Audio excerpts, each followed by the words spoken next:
All right, we're on holding by the Book of Leviticus Chapter 18. Again, we're holding by the Book of Leviticus Chapter 18. We're still in verse 2. Torah says, by the Bereshim of Moshe Lemor, God spoke in verse 1, God spoke to the Jewish people saying, the Bnei Yisrael, Ve'amart aleim, Ani Hashem Elokeichem. I am the Lord your God. God says, He says, I am the Lord your God, took you out of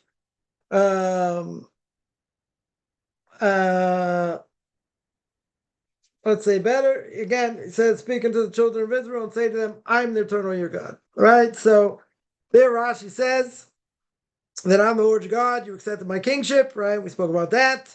And then in the future, in the times of Ezra, they're going to revolt, against sexual restrictions, right? Which we saw.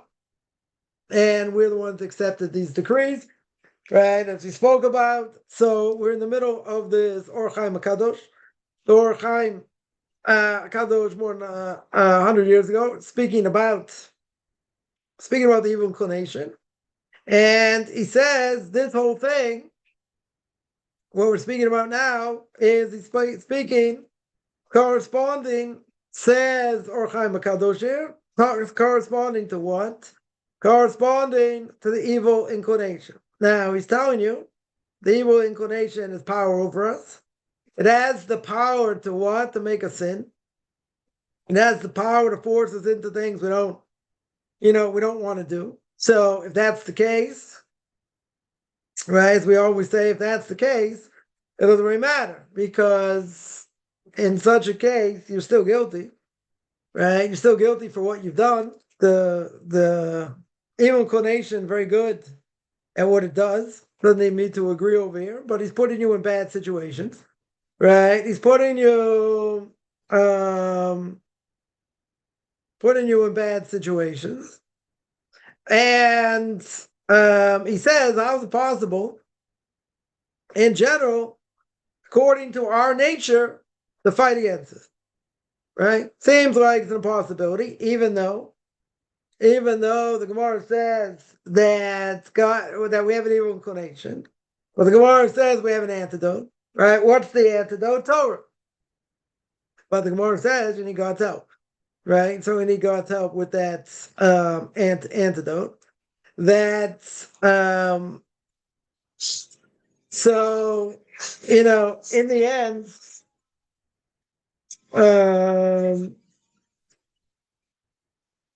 one second here.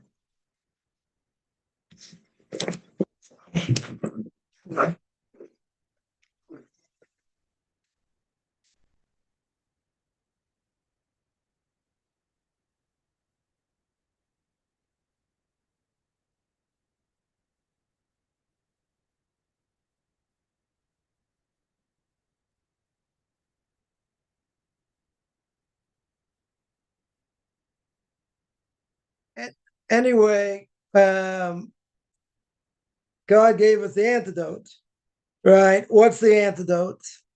It's Torah. Now, obviously, you need God to help you to overcome this, right? That is for sure. But he says over here that this thing, that what does God want? He wants us to guard against it, right? Guard against the evil inclination, even though we'll say that it's very hard to fight against, right? According to nature, it's very hard to fight against. It's like the evil inclination comes and tries to trap us. But we do have the antidote, right? Which is true. And he says that for people who are able to stand up to this, we have the power to do what really the right thing is, right? To not get caught up on an evil inclination. God gives us that power. He gives us that power to be able to do that, even if it might be hard. And then he says that a person shouldn't come to, as we said many times, come to what he sees. Whatever he sees, it has effect on the mind, effect on the intellect, effect on the soul, right? As it says over here. So one thing One thing is, again, we have the antidote. God gave us the antidote. The antidote is Torah, right? The antidote 100% is Torah. But you need God's help, which is true, right? Very true. You need God's help. Now, even with God's help, what is he telling you over here? He's telling you we have the ability to overcome. We have the ability to overcome.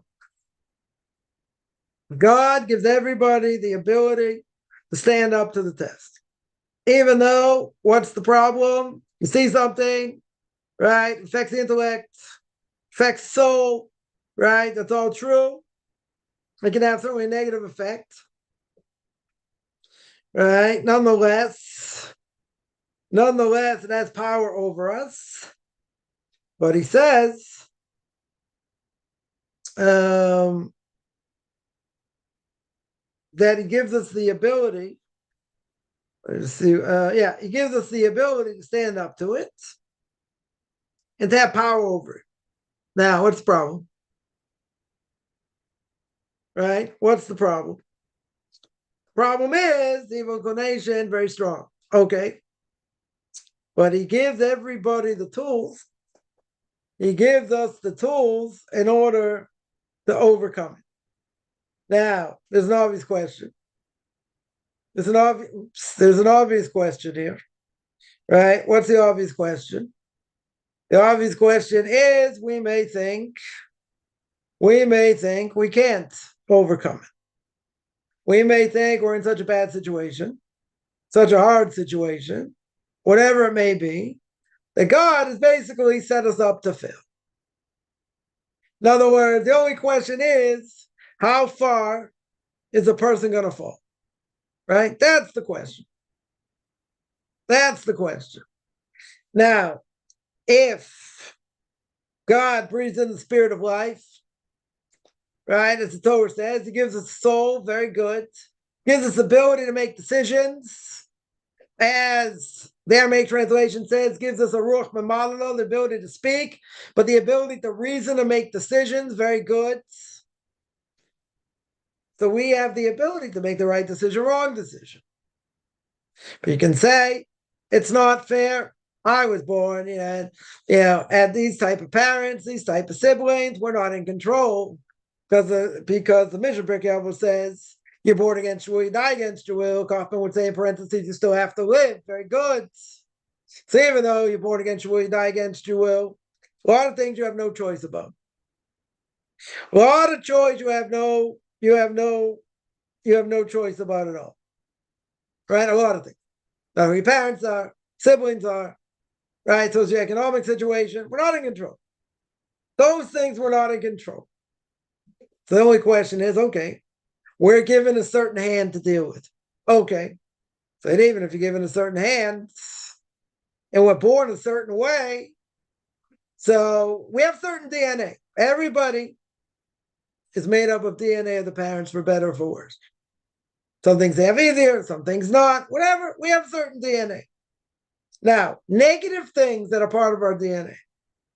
Let's say, person got an extra dose of anger. Someone else got an extra dose of, I don't want to help others. I don't want to get up and pray. I don't know. Whatever it is, whatever the bad character trait is. Go to the person easily say, we mentioned this before, go to the person after they die, after 120 years, God can say, did you learn Torah? Right? Did you, were you honest in business? The person's going to say, what do you want from me? Look how I grew up. Right? You grew up in a messed up house. Right? Messed up siblings. Who knows what? Whatever the situation is. Right? What's God going to say? You're right. I agree with you. Now, you're going to understand what absolute truth is at this point. So you could say, a person could say, their soul could say, well, why should I be punished? You put me through this. You put me through all this aggravation. Now, if it's something, again, if it's something that's part of your DNA, you have no choice of what your DNA is. None. Is zero choice. That's your DNA. Now, we can overcome certain things. Things can be much harder, okay, because it's part of our psyche. Okay. So if you did it to yourself, then it's a whole different ballgame. Then God's going to say, but you did this and you did that. So you can't say I didn't do it. Everything's being recorded, right? So you can't say I didn't do it. You did it. So that you don't have an answer for.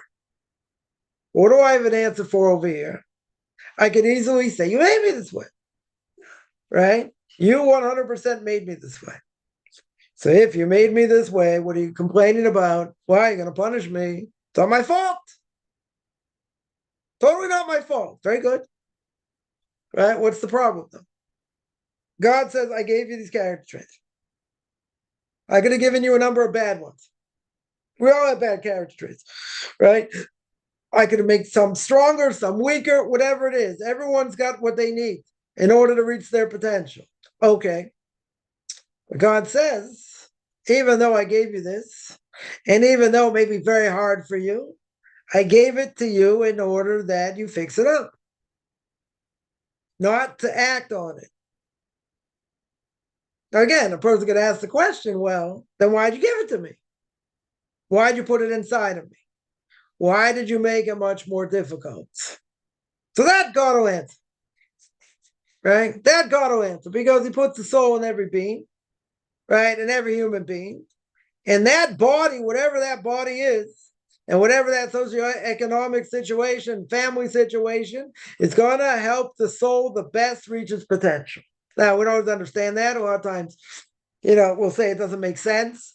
Why you put in this situation, that situation. Again, we're making it very simple. You did not do it to yourself. You're born this way. So the question could be, very simple question. A person will say, the soul will say to God, in the next world, well, you can't punish me. It's not fair. You made me this way. God says, okay, yeah, maybe I did. Maybe I gave you more of a dispensation to certain things other people don't have. Or other people have, maybe not to your extent or whatever. So God can say, you're right, I did that. But I didn't tell you to act on it. I didn't tell you to do these other things. I say, what do you want? I came from a messed up home. You didn't think anything was going to happen. You think bad things were going to happen. Obviously, God knows past, present, future. God understands that. So he puts what's inside of us to help the soul reach whatever potential it is, right? And again, people have all kinds of different issues, whatever they may be. Some have things easier, some people have things harder, right? Depending on what it is. Okay. But God can say very straight and say, I put these inside of you. I didn't tell you to act on it. So again, it's like, it's a roundabout thing over here because you're going to say, what's the soul going to say? Well, you made me this way. Okay. But then God will say, I'm helping you reach the greatest potential you can reach.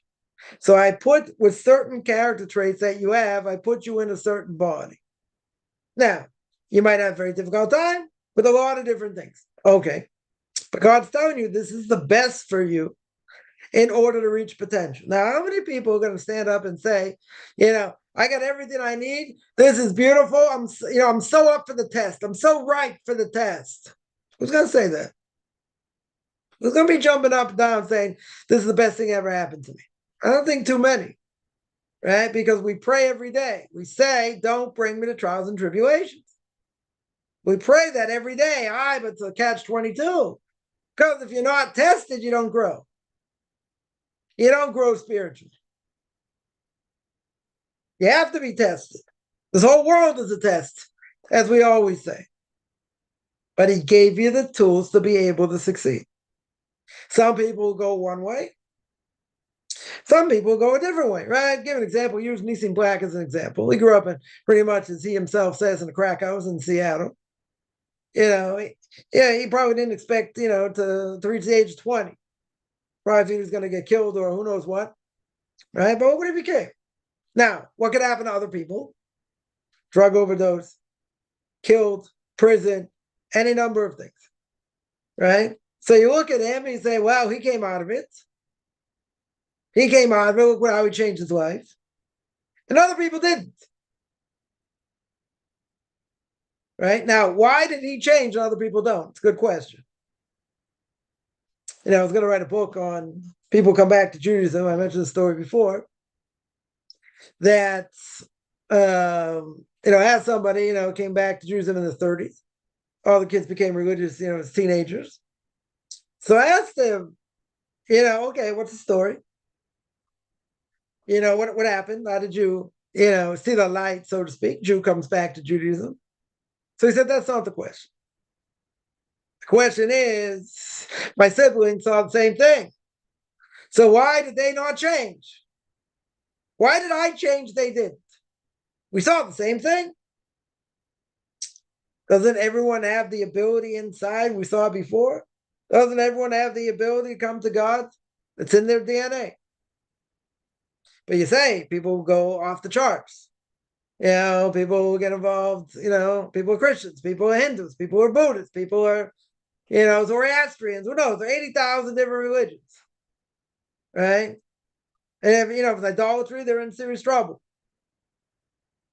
But nobody would come to any recognition of God, even if it's wrong, if God did not plant it in their psyche. Right? Hovs brings that down. Others bring it down. There's no possible way in general that a person going to have a desire, to think about, let's say, a supernatural being or worship a supernatural being if it was not in your DNA. In other words, if it was outside your DNA, maybe some people come to it, maybe they don't, but everyone's got the opportunity. See that? You can't make an excuse.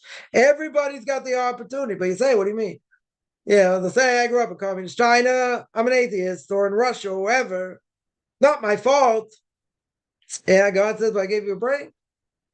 I gave the ability to make decisions. You made wrong decisions. But I was brainwashed. Who told you got to be brainwashed? See, a lot of people coming out of paganism, out of Christianity, they didn't get brainwashed. They came out.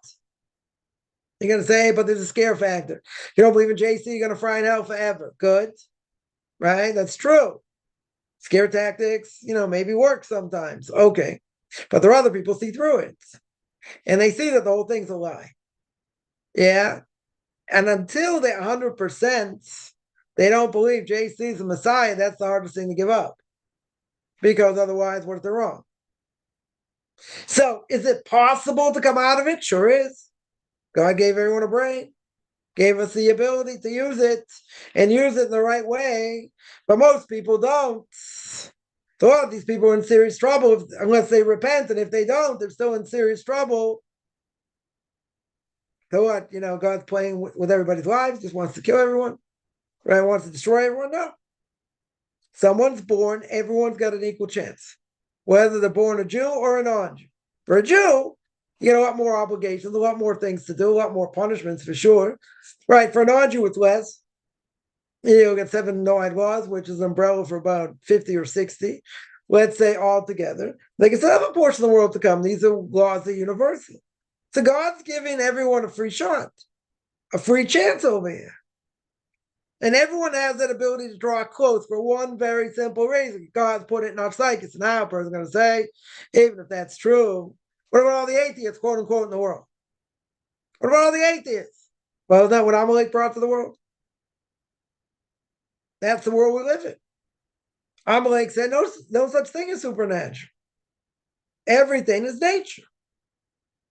Right? It's my bad luck or someone else's bad luck or who knows what. Nothing happens for, stuff happens, right? Get that t-shirt. Stuff happens. Okay. So you say there are a lot of atheists out there. It's very hard to be an atheist today. Right? I would think.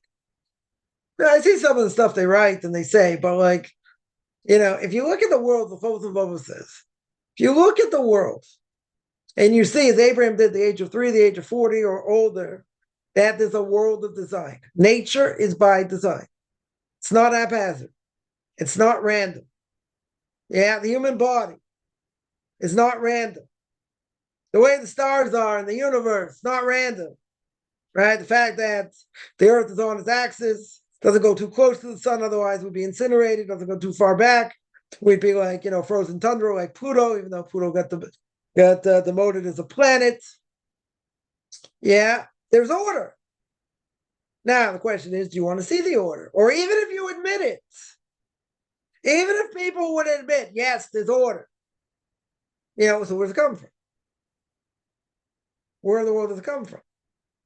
You'll say it's nature. Okay. So ask another question. Where did it come from? Who keeps it going? Why is it every time you take an apple, you take the seeds out, you plant them in the ground, a lot of sun, water, all the good things, you gotta have an apple tree, hundreds of apples. You say that's the DNA of an apple seed, or an orange seed or any of these other things. Good. Right, you want to tell me it stays for a generation, maybe a few generations, okay. We can say that's the nature. Well, isn't that DNA pretty incredible? You take pits in general. Take a peach pit. Take a plum pit, let's say. These things are hard as a rock. You try and eat it, you break every tooth you have. You give it to an animal, they also won't eat it. Things hard as a rock. Now, what do you do with it? Put it in the ground. Water it, the ground disintegrates it. Takes all nutrients, disintegrates it, makes it into a tree. Makes all these plums, apples, peaches, pears, plums, whatever it is. Yeah. But the thing itself is inedible. Probably hurt someone with it also. Right? It's pretty hard. Right? Or pretty hot, as we'd say in Boston. Yeah, it's hard. We got to say, of course. That's nature. Okay, where'd it come from? Oh, you understand there's a big bang. A lot of amino acids, there's a big bang. Right? Let's say. A big bang is not necessarily a contradiction to the Torah. Well, let's say, okay, there was a big bang. Very good. Yeah, all these amino acids in the world. There's a whole big constriction. Boom! The whole world came about. Yeah, the universe, mankind, like everything came about. Okay. But where did it start from? And how did that start? Right? Science doesn't have an answer. For sure doesn't have an answer. They don't make the connection, between, that and, creation of man and all that. They'll have to go on to evolution, right? Which, not so in vogue today, but, except in universities, whatever. But, within science, very problematic. But even so, you got to come up with some sort of answer. Again, atheism very much alive in the world today.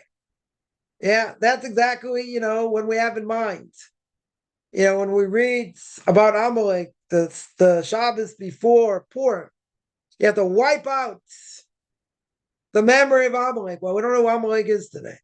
Can't just go shoot people. Can't, even if you could, we don't know who they are. Right? Many say the Germans, Yimach Shemam Zichram, and then be brought up and they rot wherever they were, during the war. Say they were part of Amalek. Okay. We don't know anyone else today. All the nations have been messed up. It's what Sancheiriv did, messed up all the populations. Okay. Right? The idea, though, is still there. Still alive and well. They brought doubt to the world. Right? Any of you Gematria likers out there, right? The Gematria, the numerical value, right? Every letter. Hebrew letter has a numerical value, right? Aleph is 1, Beis is 2, Gimel is 3. The same numerical value of Amalek is the same numerical value of Suffolk. Doubt. Same numerical value. So that, is alive and well. But I'm just saying, in general, it's very hard to say this world totally is haphazard. Right? In other words, to say that it's stuff happens and and all that, it's very hard. Very, very hard to say. Right? There's a lot of proof out there that we're living in an ordered world. But where does it come from? At some point, someone's going to get stuck. And they're going to come up with some sort of theory that, it doesn't make any sense. Even when I tell them it's Big Bang, again, Big Bang is not a contradiction of Torah. Not necessarily a contradiction of Torah. But to say that all these reactions happened, all these random things, and then how'd you get to mankind? They have their theories. You have to come on to evolution. Otherwise, where did man come from? But there are plenty of people out there that don't say, yeah, there is no God. I'm very convinced there's no God, and whatever. But so if the human body is so miraculous in general, if we understand how the human body works at a basic level, how is that random? How in the world is that random? So they're saying, well, that's we know how a person is created. We know what goes on. Yeah, we know how the hopes of Ovos, duties of the heart, and speaks about all the miracles that happen when child's conceived and how it gets all its nutrients and it's safe, it's tucked away, nothing bad can really happen to it. In vitro, I mean, okay, other things can happen, but in general, it's safe. And the whole thing, after it's born, it can't do anything. Can't do anything on its own, and has to be trained, and keep training kids for the rest of their lives. But okay, right? You got to train them, right? So a lot of different things he says that why don't they start growing up? Why do they have to learn how to crawl, and then learn how to walk, and then why do they have to do things step by step? Why can't they just start off as adults or whatever? So he goes through a whole thing, a whole organized, systematic thing, why each stage has to be at that time. Why you can't have one without the other. Why you can't jump through hoops. You can't jump through levels there. For a lot of reasons, right? For a number of reasons. So when a child is conceived, and and how the child lives in the womb, takes all nutrients from the mother, and all that, then then grows and grows and grows until it's time to come out. 9 months later, 10 months later, right? Whatever it is, all things being equal, why is that not miraculous? How it all works, and then after that, in each stage, so it goes to these different stages. Why it has to be that way? Otherwise, if we don't see order, what is it? It's chaos. But why should chaos work? Let's say, all the time. You'll say, did you ever study biology? I was like, yeah, I wasn't good at it, but okay. So even if you study it, and even if you understand it, you can say very easily, this is nature. This is what goes on in nature. Okay. But how to start off that way? Right? How to start off that way? So you have to ask the question. It didn't happen by itself. Something didn't happen by itself. Someone asked here, what is Amalek? Amalek was a group of people. Started off with the Jewish people. After the Jewish people were on the greatest roll of their lives, after decimating Egypt and coming to Mount Sinai. So they were atheists, didn't believe in God, whatever, and decided to fight against the Jewish people. Always a bad idea. Especially when the Jewish people are at the top of their game. So they were a nation. We don't know who this nation is today, but one of the offshoots of Amalek was Haman. Haman, the story of Esther, right? In the Book of Esther, right? Then wanted to annihilate the Jewish people. Good. So okay, we don't know who the Amalekites are today. Again, many say, the Germans were, some other people, okay, but we don't know. Nobody knows. But there's an obligation in the Torah that says you have an obligation to wipe out the memory of Amalek. Well, if you don't know who they are, how can you wipe them out? That's a good question. Simple answer is you wipe out what they bring to the world.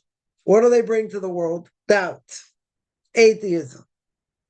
So we have to wipe that out. How do you wipe that out? Keeping Torah, spreading Torah, saying that it's not random, saying that things are ordered. Nature is ordered. The universe is ordered. I mean, the world is 70% water. Interesting coincidence. The body is mostly water. So you need water. You need food. Gave man the ability to want to make food, to want to eat. As the Holy Bible says, well, what happens if you never desire to eat? You die. Pretty simple. You're going to say that's part of a person's nature. Very good. So you want to tell me, we'll keep this clean.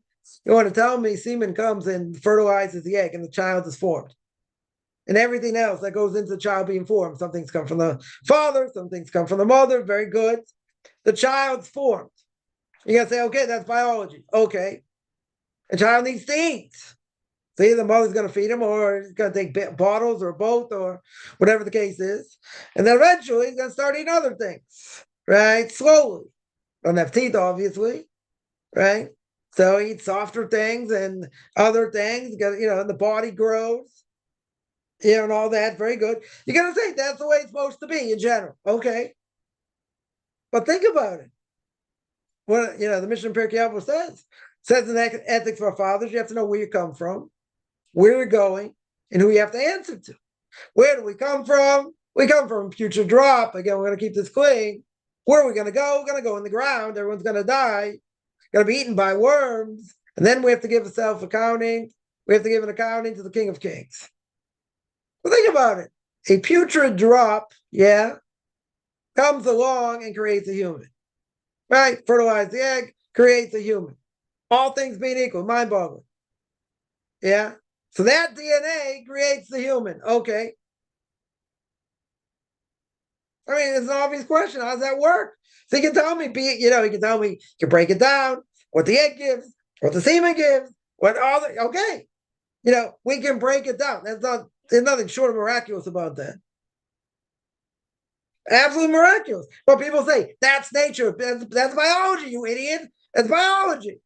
You're right. But you got to see, that's not just a random act.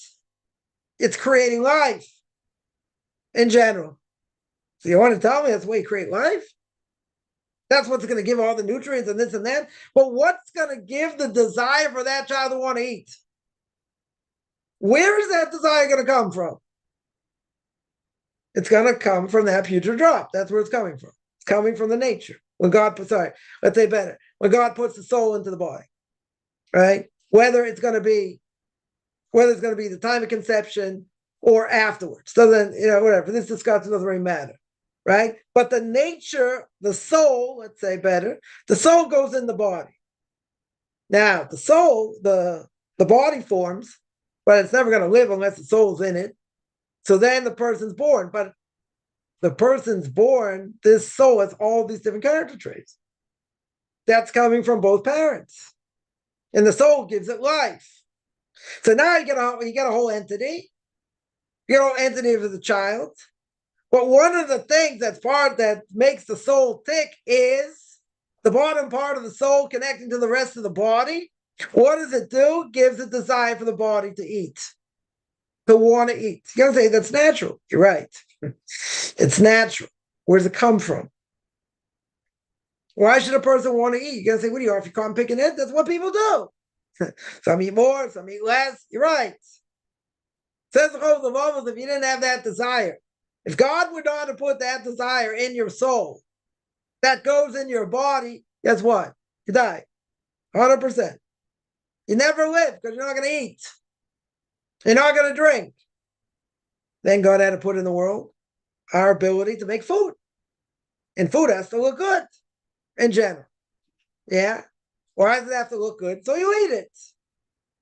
So the body will be sustained. Imagine if everything looked like seaweed. Bran. Everything was made out of bran. Then you're going to ask, what bad things happen to good people? Come on. If everything was made out of bran, no one would eat. Nobody would eat. Oh, this is disgusting. I'll never eat this. I'll never eat that. And you get kids like that. Kids are finicky. Some kids will eat more. Some will eat less. Some, grow up on peanut butter and jelly because they don't like anything else. Sometimes they expand their horizons when they're older. Yeah. But they have a desire to eat. Because everybody knows if you don't eat, you're weak.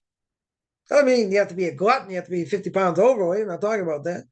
But you have to have desire to eat. Very good. Again, breaking this down. Where does it come from? So Book of Leviticus tells you it comes from your DNA. It comes from the soul in the DNA. Otherwise, we have no idea. It shouldn't be. It's a natural desire to want to eat. Why is it a natural desire? Right? What is a natural desire? It's something the soul is telling me. Or something my inside, that's where the soul, the intellect, is telling me this is what I need to do. Now, sometimes it's good, sometimes it's not. I spoke last 2 weeks on my BJQ podcast, a very interesting thing. It says Rav Dov Yafi, blessed memory. He was the spiritual mentor of the yeshiva in Rechasim here in Israel, and his mentor was Rav Eli Lopian. Eli Lopian, one of the Torah giants of the last generation, one of the greats, Bali Musar, and he asked the following question. Rav Eli Lopian asked the following question. The question was, a person will say, you get an atheist, right? A real atheist. He says, I can do whatever I want. I can go where I want. I'm not limited by anything. I can eat what I want. I can do what I want. So says Rav Eli Lopian, great question. He says, animals say the same thing? What differentiates between you and an animal? Animals, I mean, they're not saying it, but animals, they're only programmed, right? They're programmed DNA, very good. So even if an animal is programmed, they also can do what they want. They also go where they want, eat what they want, or not eat what they want. So says Rav Eli Lopian, someone's going to say, what's the greatness of man? That's what he's talking about. Someone's going to say, I can do whatever I want, when I want, how I want. Beautiful. And you any different than an animal? Animal can say the same thing. Animal can say the exact same thing. So what does Rav Eli Lopian answer? Amazing answer. He says, we're the only species in the world that has the ability to go against our desires. To go against even bad desires. Any desires. Animals can't do that. Plants can't do that. The sun can't do that. Solar system cannot do that. They're all programmed. So what differentiates man from animals is the fact we have the ability to go against our nature. Animals can choose to eat, not to eat, etc. But it doesn't get them to choose to go against their nature. Yeah, someone told me a story yesterday. Yeah, he said, what about a case of a dog? They have a dog, a Labrador, right? Labrador retriever, and he sees a pit bull. It's attacking another dog. So what does the lab do? What does this lab do? Yeah, saves the other dog. Stands up to the pit bull. Saves the other dog. Very good. And then what happened? It got mauled and killed. Because they see, even dog has free will. So my answer was that, what did the dog realize? There's other dogs in trouble. Okay. How did it recognize that? Instinct. No one told it. Instinct. Now, dogs can have adrenaline, I guess. At the end of the day, they said, I'm going to jump in. I'm going to save this other dog against this animal, right? This pit bull. No one's put his life potentially in danger. Now, it's a choice it made. Okay. Did it have free will? Doesn't have free will like we do, right? So I explained what's the difference. Why did the dog act the way it did? The dog acted the way they did because that's what instinct told them to do. That was their intellect telling them what to do. But their intellect's only one-sided. It's only one side as part of the one aspect, 1/5 of the soul that it has, which is the animalistic soul. It's not thinking, should I do it? Shouldn't I do it? It's good for me. It's not good for me. It acted.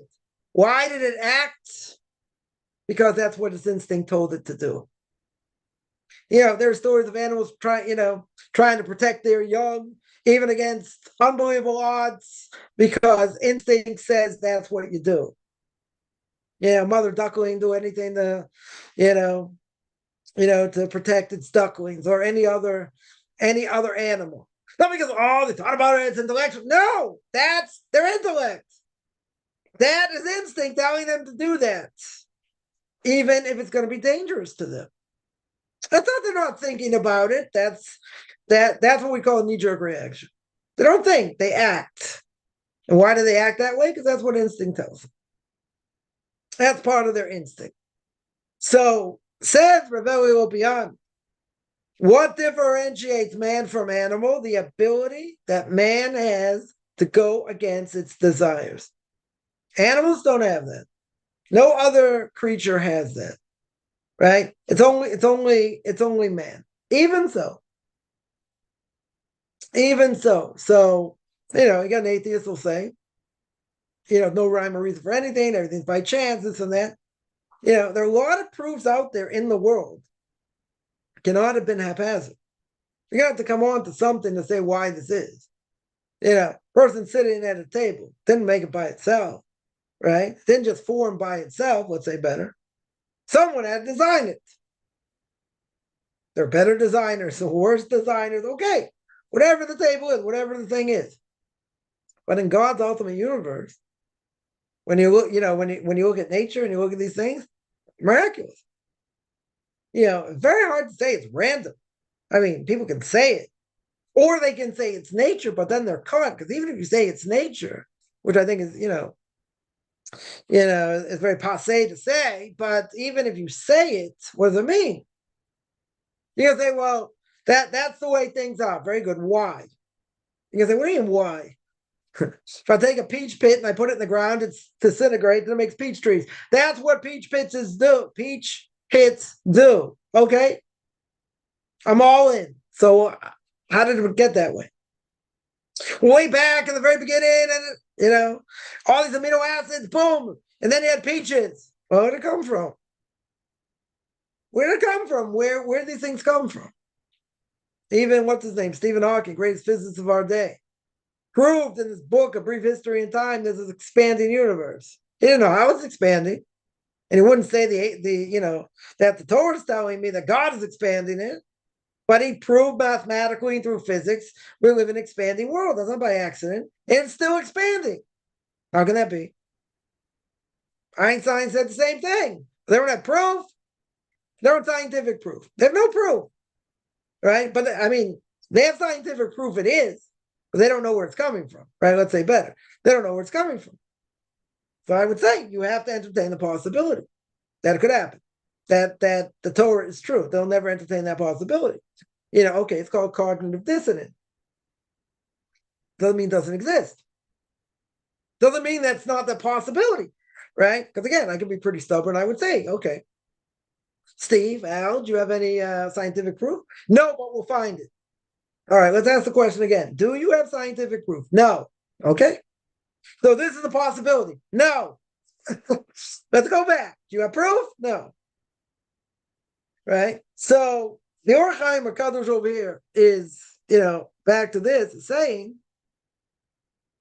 right, is saying that we have that ability no matter what we're born with, no matter what we have, what we go through, we have the ability to overcome it. Now, does that mean it's going to be easy? No. Does that mean we might not break down and it might be extremely hard and, could lead to depression, other things? Could. That doesn't mean we don't have the ability to overcome. Right? It doesn't mean that. There are hardships. There are hardships. Everyone goes through them. Everyone goes through them at some level. But yeah, life is hard. Okay. Even if life is hard, God can still say, I made you this way for a reason. We may not understand. I gave you these certain variables for you to work with. You have them. I have them. Everybody has them. The only question is, how am I going to work with them? How am I going to deal with them? How am I going to look at them? Am I going to think, rich people and poor people have the same thing they have to deal with in a certain way. A rich person is going to thank God for what he has. A poor person is going to thank God for the little that he has. Is a rich person going to be haughty and what do you call him? Conceited. Think it's God's gift to theirs because he's got a lot of money. Yeah, is a poor person going to blaspheme against God because he doesn't have anything? Or that he suffers and he struggles and, whatever it may be. So everybody's tested. Everybody across the board gets tested. The question is how we deal with the test, right? So again, if you did it to yourself, you have no excuses. You did it to yourself. which is worse. Because then what are you going to say? Right? You say, God, why'd you let this happen? God says, what do you mean? You want to go in the right direction? I will help you. You want to go in the wrong direction? Who says I have to stop? You going to blame me for everything? I told you to drive reckless and be a maniac, and then, you went off the cliff and you hit a tree and this happened. I didn't stop you. God can say I could have taken away some of your credits, some of your mitzvahs, and I could have stopped you, but I didn't. Every stupid thing you do, God says, I have to stop you. Maybe sometimes he does. Maybe a lot of times he does. Sometimes he doesn't. Sometimes he'll make you go through it because you did it, wanting you to learn the lesson. Okay, maybe we get the lesson. We don't get the lesson. Right? But he doesn't have to. He's not under any obligation. You were reckless. Right? Person was reckless. God said, I didn't tell you to do that. I didn't want you to do this, but I didn't stop you. Or maybe God will stop you. But see, if you do it to yourself, it's worse. You don't have any claim anymore. You don't get to say, it's not my fault. Oh, really? I was going to say, let's go back to the videotape, right? We don't have videotapes anymore. Let's DVR it. Let's see. Let's go back to the video and see. God says, see, look, you drove over here like a maniac. I don't care why. You drove like a maniac. Yeah, so now you're going to get exposed to the elements. Yeah, hairpin turn, you missed it. Crash. Okay, hit someone else's car, let's say, cause them damage, maybe, hopefully not physical damage, whatever, but you were negligent. Did I tell you to be negligent? No.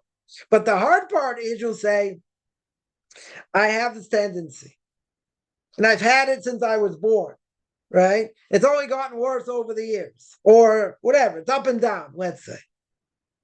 Let's say. Make it very hard. You didn't do it. You didn't do it to yourself. You were born that way.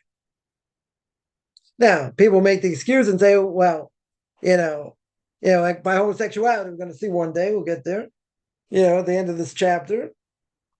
People have said, I've heard, doctors say, it's a gene. People that have that have a bad gene. Well, I got a lot of bad genes. We all have a lot of bad genes. And let's say you isolate it. Okay. So that means that person has to work on that more than other people. Let's say. People have anger genes. People have, I don't want to, give charity genes. I don't know. Many of bad genes, we could say. First of all, never been proven. Definitely never been proven. And not only that, there are psychologists and help these people, but, I had somebody tell me, yelling and screaming, saying that person's born that way, like going on and on like a broken record. That person's born that way. It's not their fault. It's born that way. So I only had one chance to say one thing. I said, but science hasn't proven it. Stop them dead in their tracks. I don't care, whatever. I stopped them. I said, science is not proving it. Not that I'm big into science, but I said, if you want to hold by science, and science is like the God in this world, then science is not proving it. Certainly not conclusive at all. So you can't say he's born that way. Well, you know what I meant. Yeah. So let's say I agree.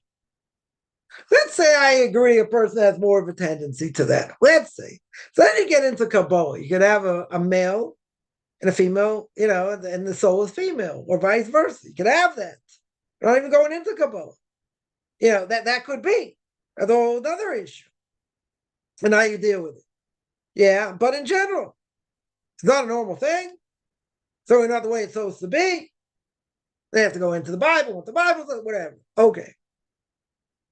A person can, fall off the rails, based on what society says, if your head's not screwed on straight.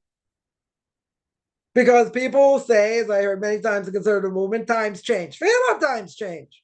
So what if time changes?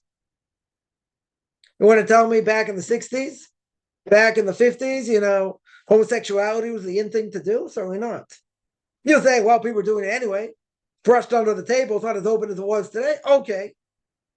But back in that generation, you'll say, oh, they were square, they were brainwashed, this and that, right? Now, what about later generations? Let's say 60, 70 years later. So, okay, not only is that permissible, but now we can prance around and have parades about it. Yeah. And now, we can teach in schools, 5, 6, 7, 8-year-olds and teach them who says they're in the right gender. Oh, that's not brainwashing, that's education. So you say back then they were brainwashed. This is education. What's the difference? They're trying to tell you other things also.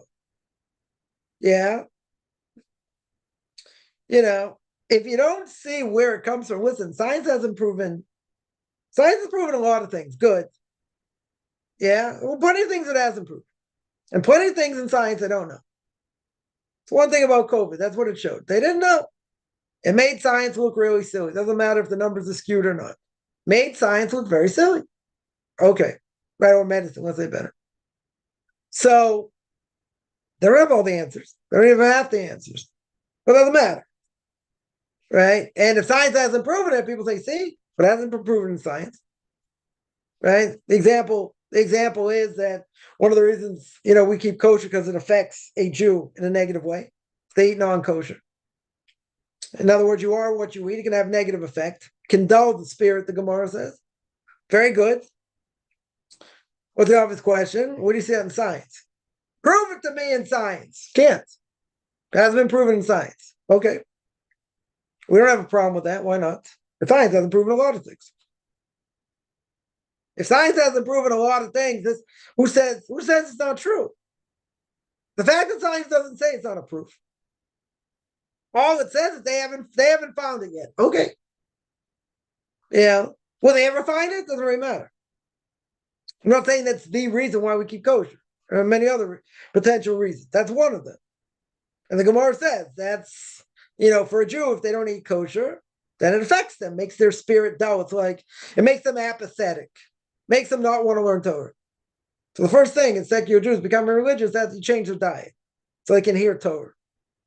And then, you get them to keep Shabbos. Shabbos is also important. But you got to get that garbage out of your system because otherwise you can't listen to Torah. It makes you apathetic.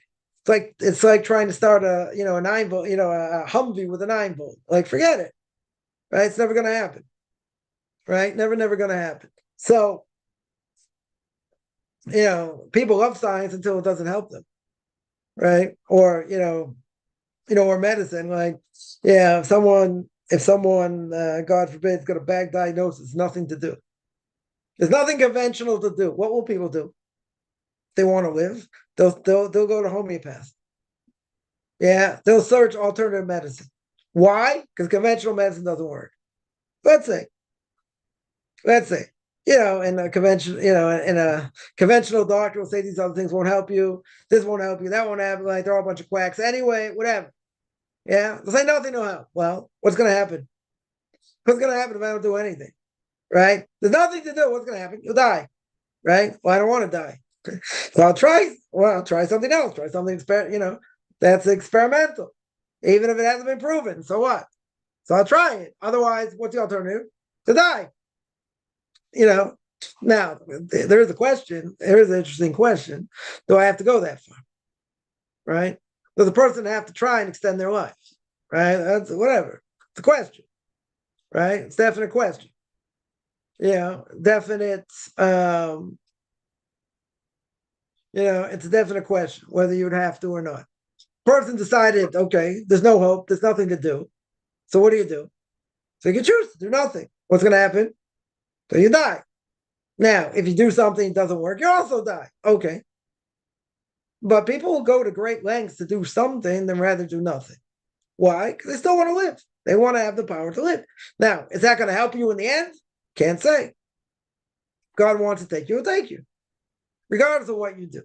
But when, again, because people, brainwashed by conventional medicine, that's the way to go in any case. Some people, will say, no, you should go alternative.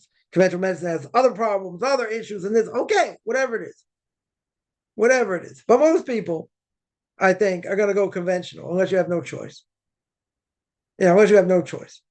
Yeah, I know someone has this like rare skin disease, and like give them all kinds of different things to do.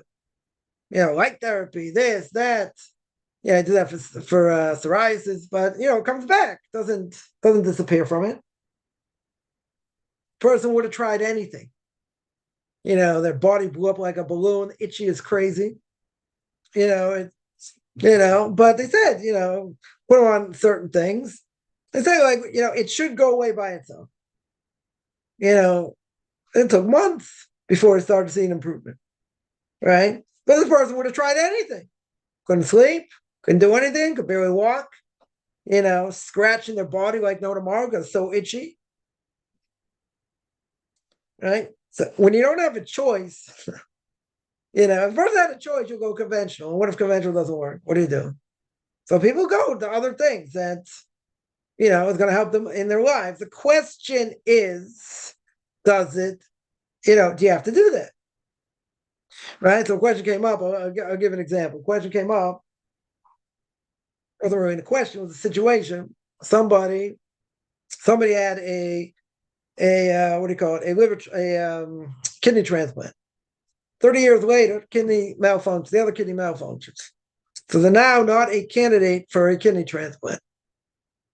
So what do they have to do? You have to go on dialysis. Now, dialysis is not fun. Anyone's ever been on dialysis? It's, definitely not fun. So they decided they're not going on dialysis. They don't want to go on dialysis. Now, what happens in this case if you don't go on dialysis? You'll die. A few months. 2, 3 months, 4 months maximum. You'll die. Now, they could have gone on dialysis. Dialysis is not not fun to be on. Right? It takes a lot out of you, a lot of hours, this and that. So a person say that's not quality of life. Okay. Right? I'm not here to judge, right? No one should have to go through this. All right. So a person can decide that's not the way they want to live. Okay. But if they do that, they'll extend their lives. It could be 5 years, 10 years, more, whatever it is. I don't know how long you can be on dialysis for, but whatever, it'll extend your life. Now, fundamental question is, do you have to? Do you have an obligation to do that? You don't want to go through that anguish. You don't want to go through the pain, right? So if you don't want to go through the pain, you don't have to. That's like shave al tasa. I'm going to sit and do nothing. So the whole question, if I sit and do nothing, is that considered like it's suicide? Yeah. If you had no opportunity to get the medicine, you didn't. The Gemara says, and then the person dies, that's the question. You could have gotten it. What if you decided you didn't want to? You did not want to go through extra suffering. Right? So what's the simple answer? You didn't want to go through extra suffering. You don't have to. You have to do heroics over here. So in the end, in this case, person decided they're not going on dialysis. So what happened to them? They were kept comfortable. They stayed at home and they died. They died 3-4 months later. All right? That's what happened. According to Torah, is what we really care about. So according to Torah, is that suicide? No. If you did something active, person took a pill, they didn't wake up, that's suicide. Right? Even though they might not be in the right mind anyway, but okay. Yeah. What if a person's in hospice? Right? Person's in hospice, they give you barely enough to live. You're going to die. Let's say a person's going to die 2 weeks, a month, a few months maybe. So they give you a concoction, enough to sustain the body.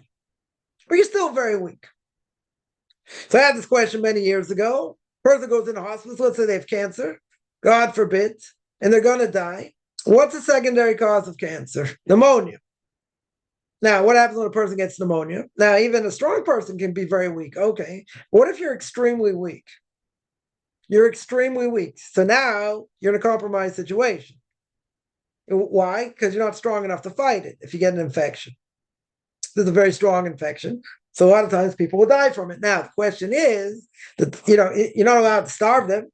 That's murder. That for sure is murder. Yeah, but if you give them barely enough, nutrients to live, yeah, minimal enough, but you're not starving them, right? There's obviously they know how to gauge it, right? So they're giving enough to live, but they're not giving a maximum amount. but they're not starving them either. Somewhere in the middle, right? Let's say. Now, on a question like that, because I had this question many years ago, on a question like that, is that murder? So you say it's not direct. Secondary cause, we said, is pneumonia, let's say. Yeah, but they're not starving them. If they're starving them, that's a problem. That for sure is a problem. If they're not starving them, they're giving barely enough. Why isn't that murder? What's the obvious answer? Because they're giving them enough nutrients to live. But it's a lot less. Okay. Yeah, that's still not murder. Why is it not murder? Because it's not direct. It's an indirect cause. Starvation is a direct cause. Is a direct cause. Right? No one should have to go through any of these like end of life type of issues. I know a few people, that both had a stroke. And one person just didn't want to do rehabilitation. They wanted to really do anything. They atrophied and they died months later. Other person, something, I don't know. Didn't want to eat, didn't want to live, couldn't do Sudoku, couldn't do crossword puzzle anymore, so life's not worth living. So what does this person decide? I'm not going to eat. Not going to eat. So what happened? Died. Now again, is that called suicide? Not called suicide. They chose to do it themselves. Right? They chose not to be proactive. Let's say better. They chose not to be proactive.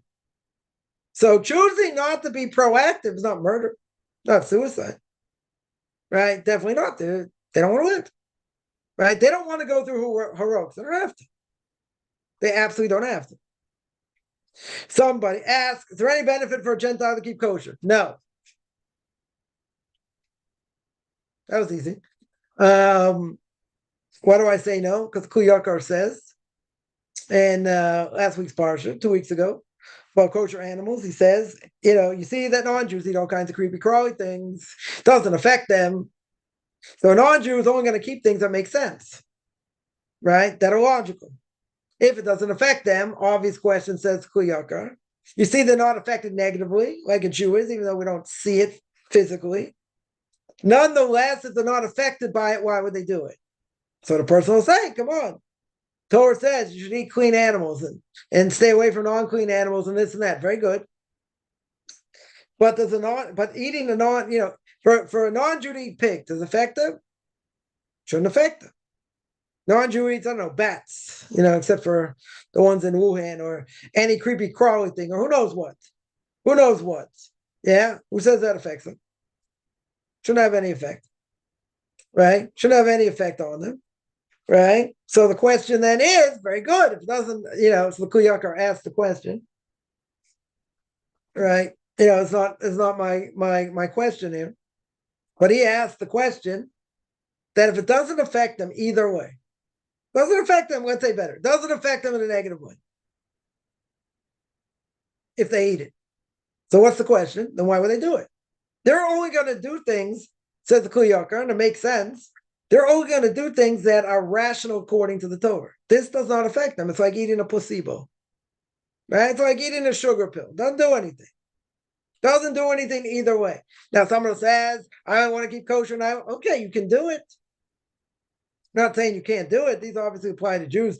Don't really apply to non-Jews, right? Except unless you're in the process of conversion, right? But if you're not going to convert, does it affect you in a negative way like a Jew? No. Right? So says the Kuyakar again, if it doesn't affect you as a Jew, as a non-Jew, then why would a non-Jew do it? They say they want to identify. What are they identifying with? Right? These laws are given to Jews, not to non-Jews. Right? If God said it should apply to non-Jews, he would have said it applies to non-Jews, but it doesn't. Now again, non-Jew wants to do it. Okay. Non-Jew wants to do it, very good. So, but it doesn't affect them. So why would they do it? Right?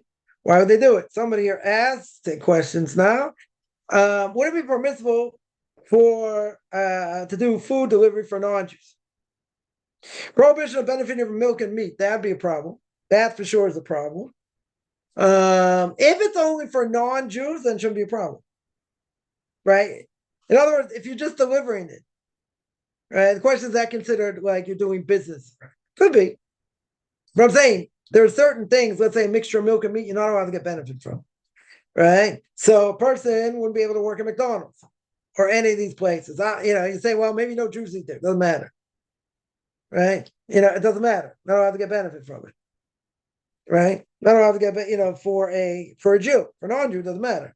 Non-Jew can do it for a non-Jew. It's not a problem. It's not a stumbling block. It's nothing. Non-Jew, a non-Jew could do that. Doing it for a Jew, that might put in a stumbling block. That's a good question, but they don't have that prohibition. But for a non-Jew to a non-Jew, shouldn't be a problem. Shouldn't be a problem. If it's a Jew, then yeah. If it's the only problem would be if it's a mixture of milk and meat. That's one issue because you can't get benefit from it. The other issue is if you're doing business with non-kosher food. That even with non-Jews is a problem. Should be a problem.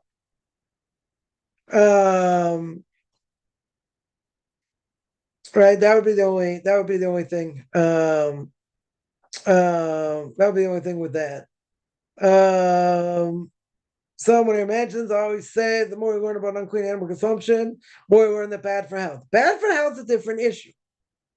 A lot of people, for instance, love eating shrimp. Shrimp is called the scavenger of the ocean, right? It's called the what's the word I'm looking for? The cockroach of the ocean. That's what shrimp is. Yeah. And they dress it up, they make it look really good and all kinds of sauces. But if you think about what it eats, you would never eat it. Lobster, you open up a lobster, you know how much garbage it's got inside the system. By the way they cook lobster, even for non-Jews, would be forbidden. They boil it alive. That is forbidden. That is what we call tsar bar chaim. That is causing pain to animals, right? And a lot of different things that go along with that. But certainly, boiling an animal live or a fish, while it's alive, that's pretty bad. That is pretty bad. I see people put posts up about, how much pain it goes through, in different things. They say, but that's the way they make it. Okay, but that's forbidden. Got to kill it first. Doesn't taste the same as if you doesn't matter. Doesn't matter. You take a hammer and smash its head. You're right. You don't have any specific way to kill it, right? Again, I'm not saying the Jew should eat it. Jews certainly shouldn't eat it, right? But if it's dead, you can cook it that way. But if you boil it alive, that's pretty bad. That's whatever. That's tsar bar chaim, even for a non-Jew. That's considered what making an animal suffer. Yeah, you're allowed. A non-Jew is allowed to eat it. It's not a problem, but you can't cook it that way, right? You have to kill it first. You got to make sure it's dead.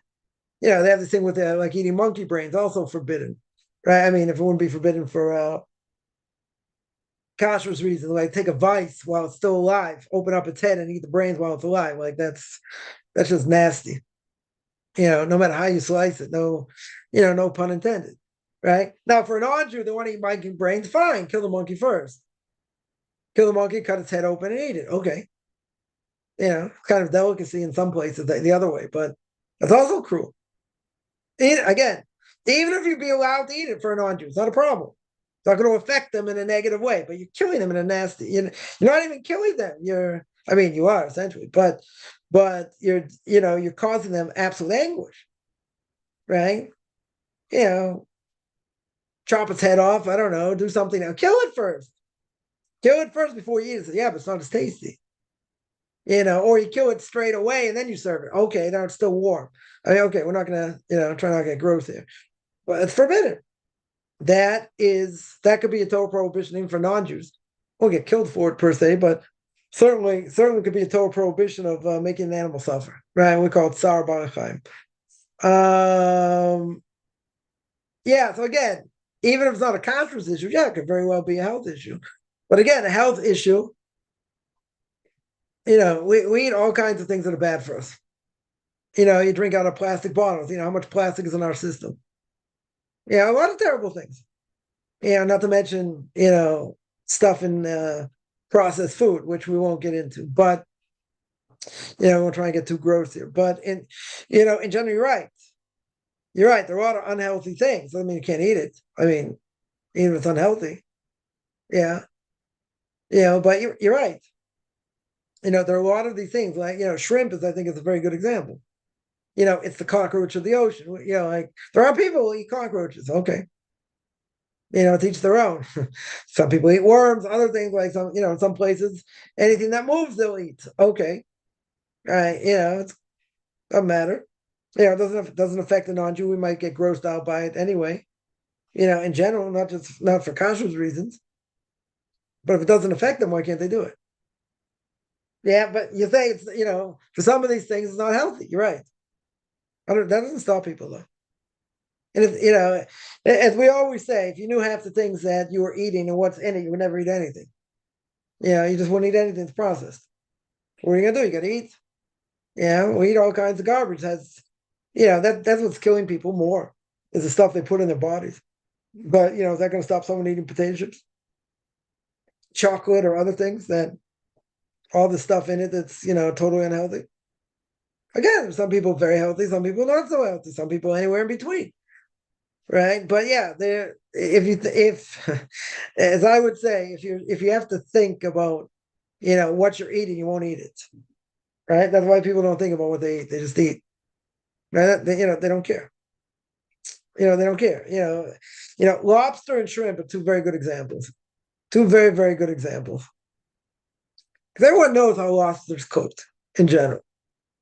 Everybody knows, right? The claws are tied up. Whatever, they're still tight, whatever. So they can't get at anybody. And what do? They stick them in a boiling pot of water.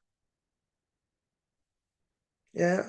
You read any of these things what people write, it's horrific. Terrific what what it goes through. But again, if you open it up, you see like all the stuff inside of it. And all kinds of I don't know, bacteria and other things, whatever it is, yeah, sure, totally unhealthy. But tell people tell people that really like lobster not to eat it. Or shrimp, I don't care.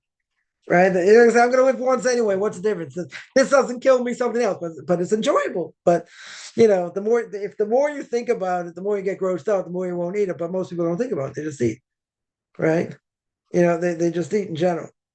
Why does Rashi's commentary completely skip over and ignore both verses prohibiting homosexuality in Leviticus? Now, what does Rad? Yeah, so Sonia points out, which is true. Well, Rashi a lot of times is going to explain simple explanation. He's going to explain simple explanation. Sometimes he doesn't feel the need to comment because it's obvious. But but that's not a full reason because, in general, there, we could point out a number of things that are obvious, but Rashi has to explain it because there's a novelty. Right? There's something else, going on. I'll give one example. Torah and Ten Commandments says don't steal. But don't I have other verses before Leviticus chapter 20 not to steal? Of course. I have a number of verses that say don't steal. So what's the novelty? Don't steal. So Rashi says doesn't mean not to steal. It means not to kidnap. But even with the obvious answer, why are you not allowed to steal? You can tell me all kinds of reasons why. Yeah, but there's always going to be something, some novelty somewhere that Raj is going to have to explain why and what it's going on. Because normally, if it's something like that so obvious, he wouldn't need to say it. Right? The Torah wouldn't need to say it. Now, sometimes the Torah will say things that are even obvious. You say, but they need to tell me that. Okay. Maybe there's no novelty. It could be. Sometimes, the Torah will tell me something, and you're going to say, okay, don't kill. Don't kill. One of the 10 Commandments, don't kill. Well, then we learn, from Cain and Abel, it's not a good thing. Okay, that's before the Torah was given. Isn't that obvious? Should be. But what does don't kill mean? Right? Does it mean it's premeditated? Doesn't mean what about self-defense? Is that the same thing, kill and murder? Murder seems to be premeditated. Yeah, what if you kill in self-defense? Is that murder? Not murder. What if you could have killed them? What if you could have injured them and not killed them? What if you decided to kill them because you thought they deserved it, but you could have just injured them? They came out to try and hurt you, so who gives you the right to kill them unless you have no choice? If you have no choice, okay. If you have a choice, then why kill them? It's only if you don't have a choice. And if you ended up doing it, for other reasons, maybe okay. In self-defense. Yeah, this case, the Gemara says, why would this case be considered murder? Right? Because, when he shot him in the arrow, shot him precisely to kill him. Didn't shoot him to injure him. Right? You got a marksman, could have shot him in the kneecaps. Right? With an arrow, whatever. Could have shot him in the leg. Shot him in the shoulder. That's how good he was. What did he do? He aimed for the heart. So what was the point? I want to kill him. Right? Pretty clear. Tell me he's a bad shot's one thing, right? But if you tell me he's a marksman, and and he's very good at what he does, then if he shot him in a place where where he for sure could die, then that's what he meant to do, right? We assume that's what he meant to do, because he could have shot him in the kneecaps, he could have shot him in the leg, could have shot him in the foot, right? He could have done it any number of ways without killing him. So why did he do it that way? Premeditated. Not self-defense per se, premeditated. So a lot of times, Raj is going to comment, you're right, simple explanation, unless it has to be explained by a medrash. But in general, there are a lot of cases that would seem like, pretty clear that even Rashi does say something. And says, it must refer to this or refer to something else. And what happens if he doesn't say anything? Why does he skip over it? Now, it's an interesting thing because it's sandwiched, that prohibition is sandwiched in between a verse about idolatry, which the other commentaries ask, what's that verse doing there? Right? So I had somebody once tell me that, when it comes to homosexuality, it's only forbidden, by sorcery. Idolatry, really idolatry. That it's only forbidden by idolatry. Why? Because the juxtaposition of the verses. Right? A lot of times we learn the position of the verses, we can learn one thing from another. For example, in Exodus chapter 37, beginning of Parshas Vayakil, it says you got to keep Shabbos. Well, don't I know that from previous verse? Exodus chapter 20, Exodus chapter 19, right? And you got all the building of the Mishkan, of the tabernacle. You got the wood, the boom, the loops, the clasps, all these things, and it tells me to keep Shabbos. Well, if I already have a bunch of chapters about building the Mishkan, what does that have to do with Shabbos? Right, the Rashi on the spot says because nothing done in the Mishkan supersedes Shabbos, right? So Shabbos is not going to supersede; it's forbidden. Whatever's done in the Mishkan is forbidden, right? And the tabernacle is forbidden to do on Shabbos. Juxtaposition of the verses. So someone comes along and says, "Well, I got a verse in there in Book of Leviticus Chapter 18. We're going to get there. I don't know when. We're going to get there. And what does it tell me? It tells me you're not allowed to be homosexual. Very good. And then the verse right before says that you're not allowed to do idolatry. So there must be. So the person, get a little bit of knowledge. Okay. Juxtaposition of the verses. It must be what? That only homosexuality is forbidden when it comes to idolatry. If it wasn't done because of idolatrous practices, it would be okay. Right? That's what someone wanted to claim. So I said I got a very simple answer. A very simple answer is if you look at the verses in that chapter, right? In this chapter now, chapter 18, you got all these verses. You got more than 20 verses talking about forbidden relationships. And now you come to this one verse. Good. It's a good question. It's a legitimate question. What's this verse about idolatry doing here? Good. That's a good question. Juxtaposition of verses. But if I have 90% of all the other verses talking about immorality, you cannot tell me I take one verse out of context. I have to answer why it's there. Good.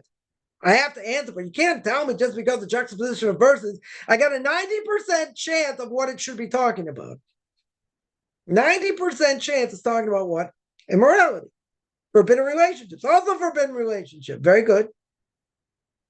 The forbidden relationship. You want to tell me I got one verse out of 30 or out of 29 or whatever it is that you're going to tell me now it's only about idolatry that have nothing to do with immorality? That's very hard to say. If it told me it's like a couple verses here, couple verses there, maybe you could you could put it in there and say that's what it means. Maybe if I was in a generous mood. Yeah. But you want to tell me I got 27 other verses out of 30 or whatever it is? I got more than 90% of all the verses talk about immorality. You want to tell me that this one verse you're going to take it totally out of context and say, well, since this verse is next to this verse, it must mean that's the connection, only when it comes to idolatry. What do you do with the other 30 verses or the other 25 verses or whatever, however many verses? There's a lot of verses there tell me the same thing. Can't tell me it's out of context. Can't tell me it only applies in this case. It's very hard. Right? It's very hard to say. Question's a legitimate question. I'm saying not. Right? The question is, what's that verse doing there about idolatry? Good. We're going to speak about it. Right? We're going to get there one day. I don't know when. We'll get there. Right? But that's a legitimate question because it's seemingly out of context. If you look at the whole chapter in general, it's well out of context. But, this person said, juxtaposition of verses, this, that, and the other thing. What do you do with 90% of the rest of the verses? Very hard to say, right? Very hard to say. I'm going to take that out of context. Following from the homosexual question, anti-Semites have started misrepresenting the Talmud. They've been doing it for a long time. Doing it for a very, very long time. Yeah. So what's the question? As teaching that there are 7 genders. Yeah, I saw that also. That's pretty funny. I'll tell you why in a second. But nothing to do with gender issues, right? That's to do with hermaphrodites, right? In other words, you can have somebody. You have an hermaphrodite. You have androgynous. You have people either born with both sets of genitalia, right, male and female, or with one, or let's say you can't tell what it is because the genitalia is being hidden. It's covered up in skin. Right, you have to do an operation to see what's there because you can't see. Right, the naked eye can't see. Right, you have to cut the person open to see. Right, to see what it is. So that's true. There are quote unquote other genders. The other genders are not so common. I mean, it happens. Mishnah talks about it. Right, the Gemara talks about it. What's their status? Part of them is male, part of them is female. What do they do or not or whatever? Okay, right, that's true. There are these other genders. The problem is, it doesn't really apply today in most cases. I do know of a case, someone told me they were born with both, and parents made a decision when they, you can't live like that for so long. It's going to cause other problems. So the parents made a decision. They made the person one gender. Okay. But this person felt they were another gender. That the parents made the mistake. They weren't given a choice. Okay. It's true, they weren't given a choice. The parents thought that was the best choice, and they thought not. So you have cases like that. You definitely have cases like that. Is it common? No. Not very common. Right? The question is that you got to tell me that the Gemara says there's 7 genders, right? You have all these other genders, right? You got androgynous, you got, that have both, or you have others that you don't know what it is, whatever. Okay, very good. So how do you explain this with transgender stuff like hermaphrodite? What's the best way to explain it? So I think, right, there's a very big difference. Right, there's a very big difference. The difference is, first of all, the person's born that way. They're born with both, or they're born, you don't know what they are. In this case, you have the person in front of you. You know exactly how they were born. They were either born male or female, right? Not, they don't have both genitalia. They were born one way or the other, and they decide they don't like the body that they're in, and they go change. Now, some of them will have a full sexual transformation. Okay, doesn't change anything really for us without getting into that. But in general, we know who this person is. We know exactly what gender they are. All of a sudden, some time down the line, they decide they're a different gender. They want to be a different gender. Okay, that's not the same question. They say we have all these other genders. Yeah, even if you want to say, they're not so common, whatever. The only time you have these genders is if you're born with them, born with both, or born with none, and you don't know what they are. Right? And then you have to, open up the person and see what they are, and then make a decision if they have both or they have whatever the case is. Right? But that's only if you're born that way.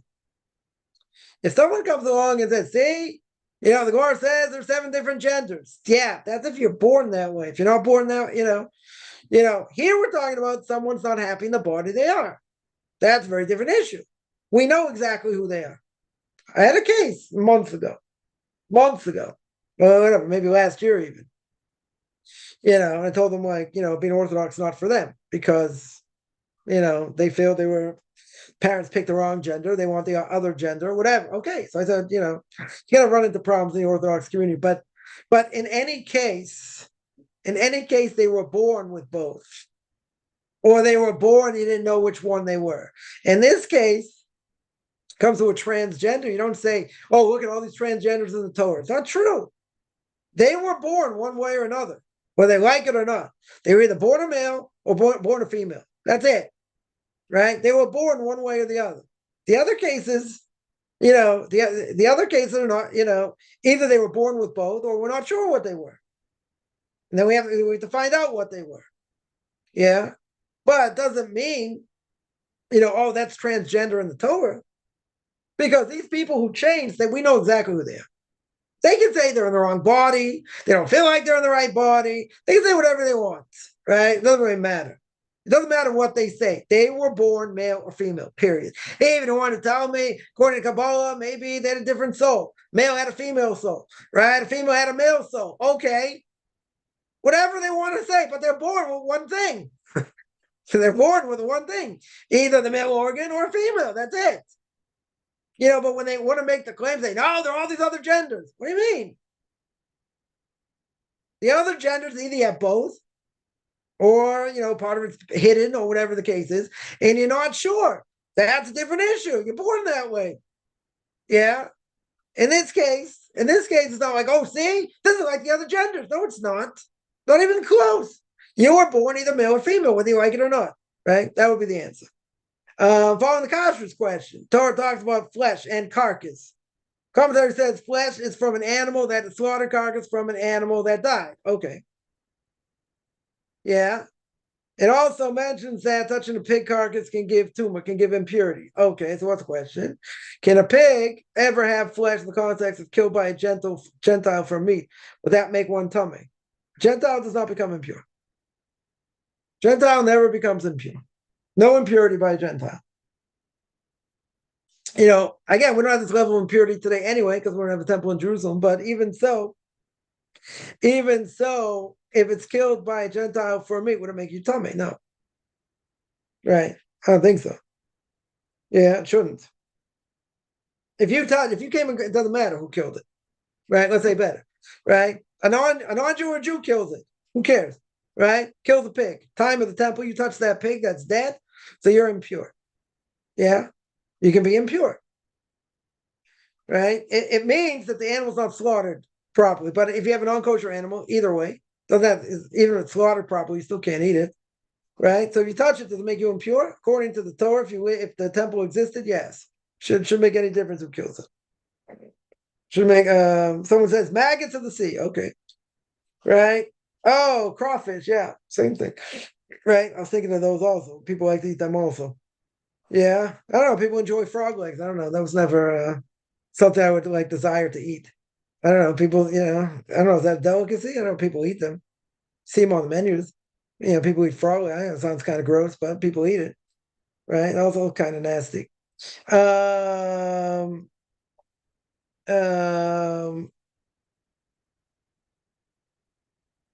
Someone says Gentiles are not prohibited by kashrus and not meant to be eaten. Who says? Why is it not meant to be eaten? They could eat it. You see, they eat all kinds of things. Doesn't affect them. You're right. It might be disgusting. I would agree with that. But if they chose to eat it, who says it wasn't meant to be eaten? God allowed them to eat it. God put it in their mind to want to eat it. Yeah. Now, if it doesn't affect a non-Jew, so that won't be the difference. So they could eat it. So for us, you say, oh, it's gross. Right? Who would ever want to touch something? Okay, I agree. I'm not disagreeing, but if God made it permissible to eat, so I couldn't eat it. Doesn't affect you either way, so what? People say let's say by grasshoppers, if you're Persian or whatever, you have a tradition on grasshoppers, say high in protein. I don't know. Anyone eating grasshoppers these days? I don't know, maybe some people. right? But certainly Ashkenazim won't eat them because we don't have a tradition. We don't have a tradition, a kosher tradition on them. Okay. But again, if a person was, Persian descent and they knew which ones were kosher and which ones weren't, could they eat it? They could eat it. People say it's high in protein. Okay. I wouldn't go near it, but some people doesn't scare off. Get protein other ways. I don't know. Someone asks, it also mentions impurity by carrying. That would mean no, it doesn't mean carrying. It means the animal exudes impurity. That's what it means. In other words, it carries the impurity. It doesn't physically mean you have to pick it up to carry it. All you have to do is touch it, right? All you have to do it, but it exudes. That's what it means. Good SAT word for all you Americans there, right? Classic aptitude test. Exudes, right? It exudes impurity, right? So exudes, it means I don't have to pick it up. All I have to do is touch it, right? So you don't have to pick it up, right? Right. And again, keep in mind, even if you tell me, okay, yogurt, it says contains pig gelatin. Good. We don't have that level of impurity today. Anyway. Right. We do not have that level of impurity. So since we don't have that level of impurity, I could touch it. Doesn't mean you have to go to the mikveh. You probably have to wash your hands, I would think, right, for hygiene, but doesn't mean you have to go to the mikveh. Doesn't make you impure. It's no impurity. We're all in a state of impurity. Can't fix it. No way to fix it. But there are higher levels of impurity. So I've had people say, so let's go back to those times. Let's go back to those times of impurity. Beautiful. I agree 100%. I agree. Let's go back to that, can't we? Can't go back to it right now. Right? Right? Why can't you go back to it? Because we don't have a temple in Jerusalem, period. We don't have a temple. So if we don't have a temple, you can't go back to it. Right? We're all in a state of impurity. Doesn't help. Only certain things going in the mikveh helps for, but not that. Someone says, as aspiring future Jew, may I be controversial without trying to be political and trying to be a wise guy, without trying to do a gotcha question. Seriously though, why are I don't understand the question. Where's the question there? Didn't get to the question. Right? Why I don't think Orthodox Jews pushing it. For what? You didn't ask the question. You can go back and ask the question. I don't see the question here. Somebody asks, someone puts a kosher piece of beef or chicken on a barbecue, but and there were spider webs on it and it wasn't cleaned off.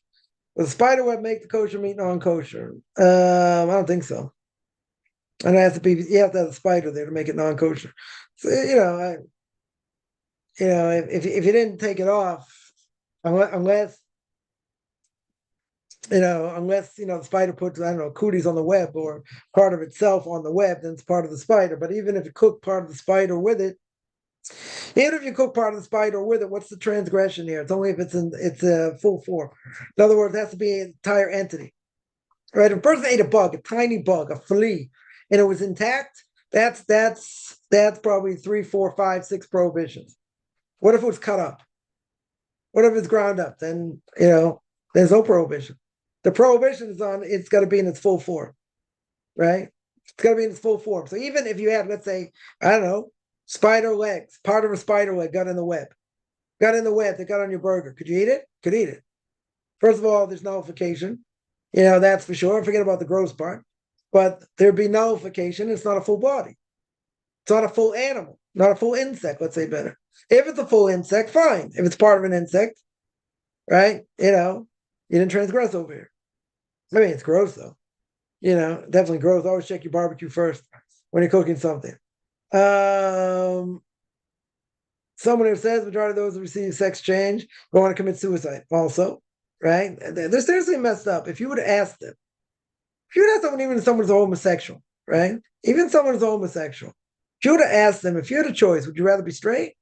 Yes. 100%. Most of them would say it's better to be straight.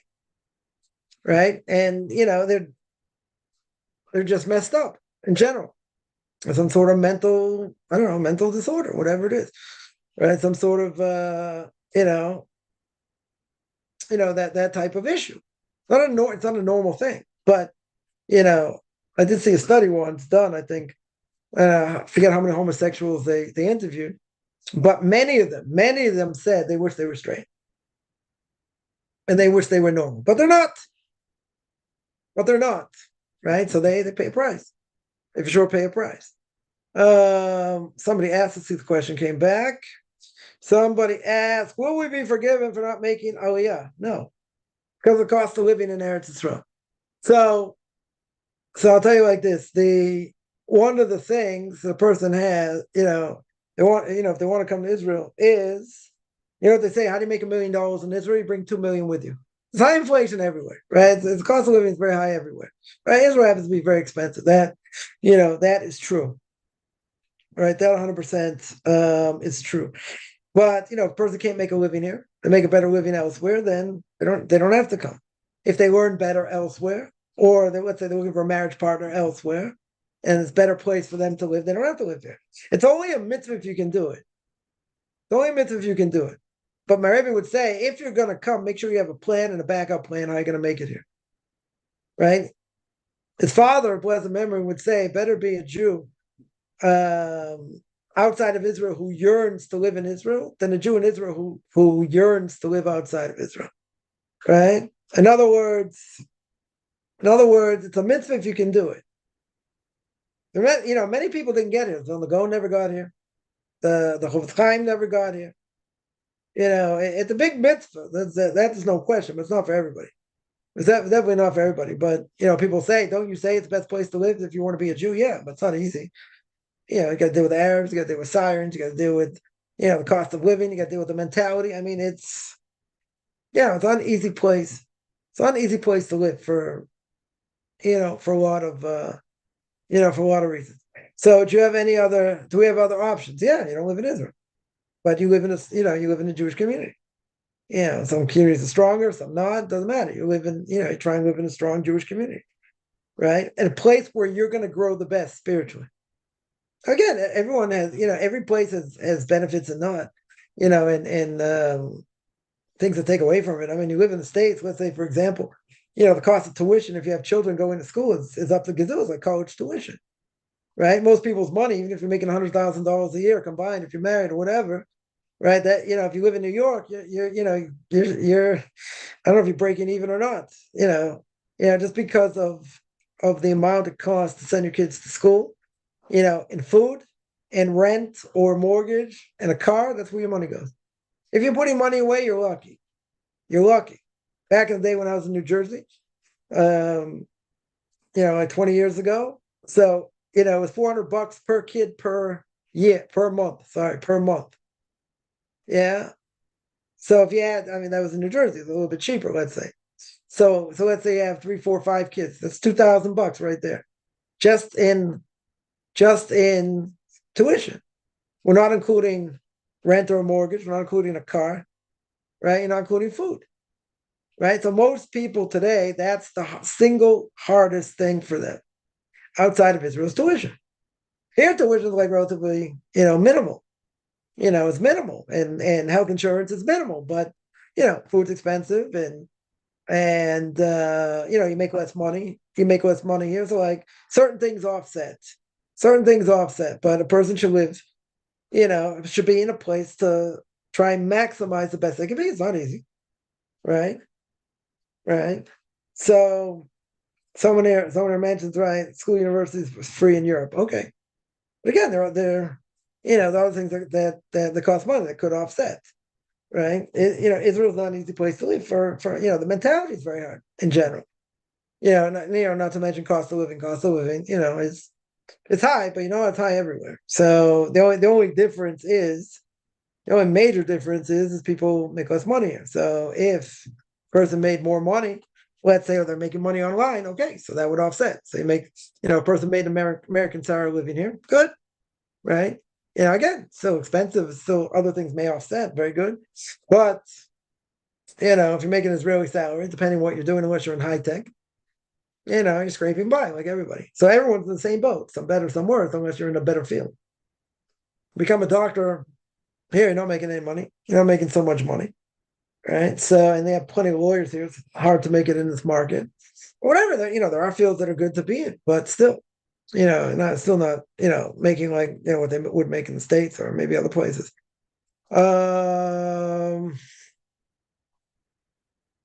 What is the connection between the mitzvah of the mother bird and the mitzvah of honoring parents?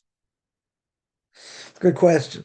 In other words, those are the only two mitzvahs that have to do with giving extensive life, right? In other words, having longer life in the next world doesn't mean this world, right? It means in the next world. So someone here mentions our pigeon resting on the nest trained the other day. The proper way to scare the bird, just do something, push it away, right? Take a broom, something, right? Something, push it away and take the eggs. So the Mishnah, the Gemara says that if a person says it's an act of cruelty, that's heresy. Again, it's a divine decree, right? It's a divine decree. So us, we're showing compassion on the mother bird. Now, even though the mother bird may fly back and maybe the mother bird's in pain because it sees that the eggs aren't there, but you're doing an act of chesed. It's an act of loving kindness. It's a divine decree. Whatever you tell me, it's a divine decree. But at the same time, you are taking away some of that pain so the mother bird doesn't see it, right? So, in honoring parents, one of the few things that you might, if let's say they need help, and you have an ability to take care of them, you have an obligation to. You'd have an obligation even to borrow money to take care of them, just because they brought you into this world. Now, again, I'm not going to go into the parents are good, the parents are bad, whatever, but it's also an it's an unbelievable amount of chesed, acts of loving kindness. What the parents did for you, you have to give back. You have to reciprocate. Right. So when you reciprocate without, thinking, oh, I'm going to get an inheritance or, other things, you're reciprocating because that's your obligation. It's like a parent to a child. No matter what the child does, it's still your child, right? In general, right? It's still your child. So you'll give conditionally no matter what. If there's a fire in your house and, God forbid, and you have a child that you're not so close to, and you have a student that like you're very close to, very, very close to. Who are you going to save first? What is instinct going to tell you? Save your child first. The child's not doing the right thing, and you have a lot of aggravation, this and that. Still your child. Child never changes, right? Parent never changes. Now you can say we disown parents, they disown us. We go through, living in a crummy generation. What kids do to the parents, what parents do to the kids. And kids will say what the parents did. I'm not here to judge, right? There are claims on both sides. Yeah, but unconditionally, a child should help a parent. Right? It's an unconditional thing. At the very least, they brought you into the world. No matter, they can be cruel, they can do other things, okay, but they brought you into the world. So the absolute obligation to help them, right, is huge. It's the greatest act of kindness, one of the greatest acts of kindness we can do. Right? It's to help them, honor them, and whatever. Someone here says probably it's just like chicken wings. Okay. Good luck. Again, someone would say, and I've heard people say this, that if you're eating meat, would you know the difference between if it was from a cow or from a dog? You're looking at meat as it is. If you're eating dog meat, doesn't matter. It looks the same, right? Essentially, it's going to look the same. Because, oh, that's gross. If I knew it, I wouldn't eat it. The cow's any better? I won't get gross here, but there are people out there who like tongue, right? My father, bless his memory, loved tongue. Okay, when you see that tongue after a cow is killed, I'm not going to get gross here. It's pretty nasty. It is pretty nasty what it looks like. Yeah, how people could eat it? I mean, just the thought of eating it would I have no interest, but like when you saw it, they're dead, and you see the tongue hanging out. It's like I was like, I told my father, I said, "You want to know what this looks like?" He goes, "No, I just like to eat it." So okay, there are people who like to eat it. Oh, it's like me. What's the difference? McDonald's back in the day got in trouble. They supposedly there was a rumor, I don't know if it was true or not. They were selling kangaroo meat. It's also be tasty. Yeah, so tell me frog legs taste like chicken wings. A similar thing, tasty. Okay. Yeah, again, it's a thought. It's not what it actually tastes like. Like if you didn't know what it was and then someone told you, you'd be grossed out. But you say it tastes great, right? If it does, yeah. Yeah, let me see other questions here. Someone said, oh, I read it, name of mutilation religion. Okay. Might fall on castration crawl. I don't know. There are a lot of crazy things. A lot of crazy things. Out there. In certain places, I think in Africa, by a woman they, cut out part of her. Yeah, sometimes do castration things. By other people, I don't know, it's a crazy thing. It's mutilation of the body, right? You know, circumcision's not, it's a good question why it's not mutilation, because God tells us to take it off. The only part of the body needs to be taken off, right? Is the foreskin. Now, doctors every number of years, some say it's good against cancer, some say it's not good against cancer, but everyone agrees you got to take it off, right? Torah says you got to take it off, right? But who said you're about to castrate and do these other things? It's horrific. It's mutilation. 100% it's mutilation of the body. Torah prohibition for doing that.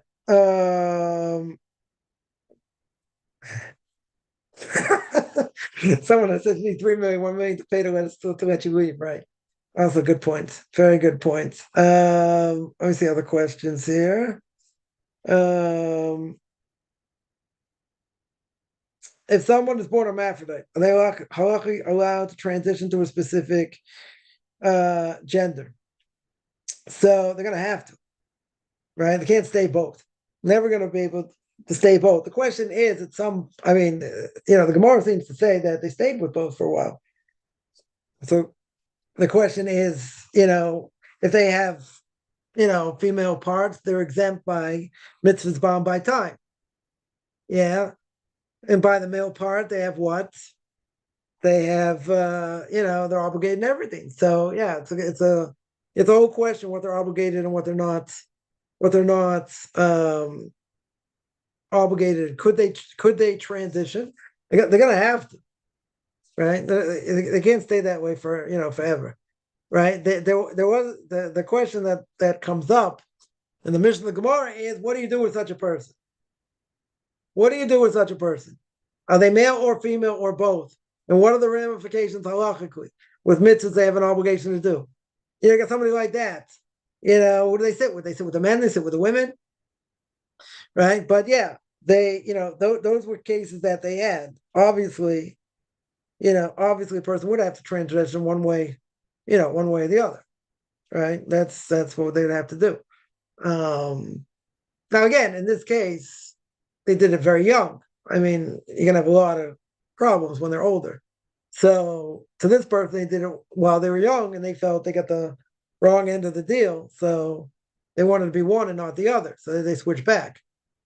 They in operation switch back. In this case, yeah, they probably would make a choice. They'd have to. You can't stay that way forever. I'm not gonna stay that way their whole lives. It's whatever. Too many problems. Too many problems. Let's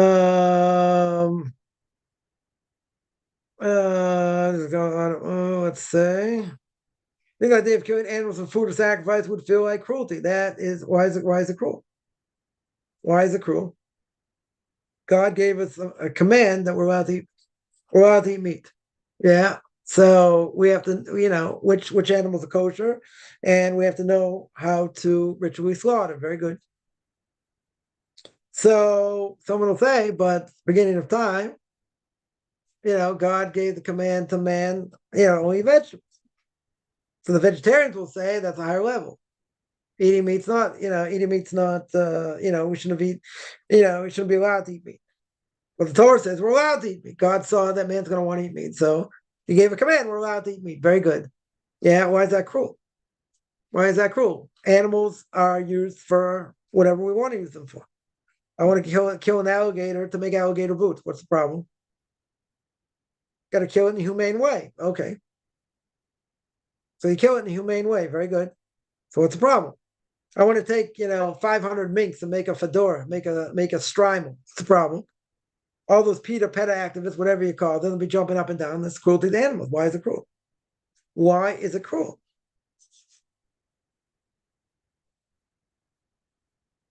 As long as you don't abuse them. Can we use animals for scientific experimentation to cure disease? Yes. That's not cruel. People will say that's cruel. Well, we can do what we want. We have the ability to use animals as long as we don't abuse them. We don't hold that's abuse. We hold that's a higher purpose. What's the higher purpose? The higher purpose is, curing diseases. Also, giving sacrifice, also a high purpose. The animal gets, shish kebabbed up there. Let's say a korbanola, sacrifice that gets burnt, totally burnt offering, goes straight to God. So that animal is used for godliness. There are other sacrifices. Kohanim allowed to eat from the animal. Some of it goes to Kohanim, some of it goes to the person who brings it. There's sin offerings, other things, but obviously God said it's okay. What's the problem?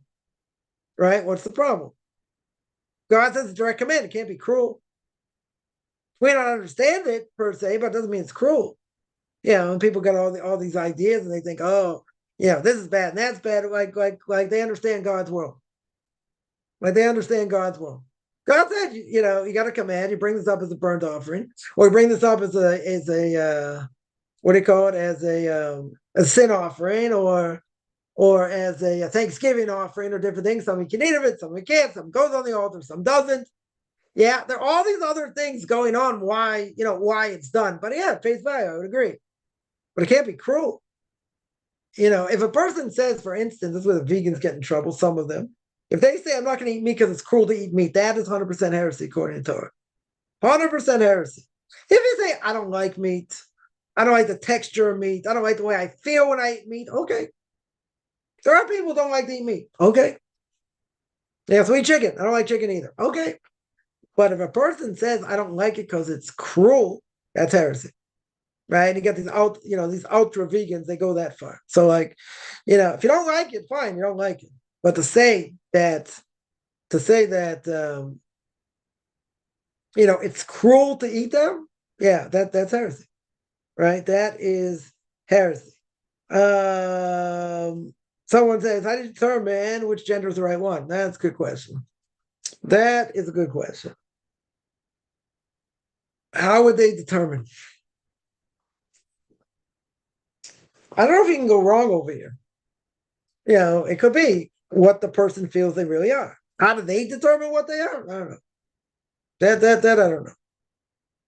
But it could be a person feels they feel more male than feminine, or they feel more feminine than male. Yeah. I think it's like an inner thing that a person would probably know. Yeah. But, can a person make a mistake? Yeah, they could, in theory. Right, this person told me, they had an operation when they were 2. They weren't given a choice. But growing up, they never felt they were in the right body. They felt deep down, for whatever reason, they were the opposite gender. And that they weren't given a fair shake.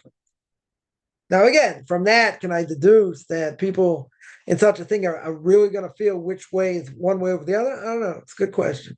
It's a good question how they would determine. I would think it comes from within inside what a person feels. And you can't say, well, I made the wrong decision. What do you mean you made the wrong decision? How'd you make the wrong decision? Right? This is what you felt. Now you want to change. Well, does the person have more of one hormone than the other? I don't know. Is it equal? Is it imbalanced? I can't answer. I would think, though, a person probably know themselves, where they feel which direction they want to go. And they can choose either way. They don't have to stay one way or the other. Right? They can choose. Right? As far as I understand, I have to look into it more, but I think that would be the case. They have a choice. Right? Could they make the wrong choice? They could. But it's not necessarily the wrong choice. They made a decision. Right? They made a decision.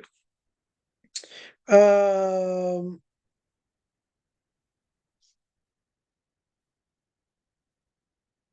their mentions, mentality minds are able to have compassion. Okay.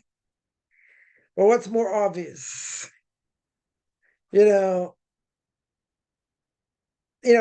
a question also by, let's say, a person. Not really going to happen not by animals, but let's say by people. What if you don't know what it is? In other words, you don't have male organ or female organ there, right? So what do you do? So then we say that most likely there's probably a patch of skin there that's covering it. Now, could it be, it's even more theoretical here, could it be that patch of skin that's covering it could come out both? In theory, it's probably going to be one or the other. As far as I understand, it's probably going to be one or the other. What best fits the set of male or a set of internal female? Again, it's going to be, I would think, what the person feels more. I'm not sure. I'm not 100% sure on that. Because the person, what do they have? What do they have? So they have testosterone, right? At the same time, they have a lot of estrogen. They have both. So which one overcomes the other? Which one does the person? I know, keep this clean. Which way does the person feel they're more in tune with? I don't know. That I'm not sure. That I'm not sure. Is it based on what's on the outside, or is it based on what's on the inside? It depends how strong the forces are. And what if there's a balance. I don't know how there'd be necessarily a balance there. You'd have some sort of balance there, but I would think, in theory, without knowing anything, which is, you take this with a grain of salt, I would think a person is probably going to be drawn one way or the other. They're going to identify, I think, one way or the other, what internally they think. Yeah. Now, could that be based on, let's say that more testosterone, less estrogen, so they identify more with a male than a female? Could be. What if they're equal? Again, do they offset or not? I don't know. I know chemically how it works. Would they offset so a person can make either choice? But I would think a person's going to be more inclined one way or the other for, any number of reasons, right? Any number of reasons.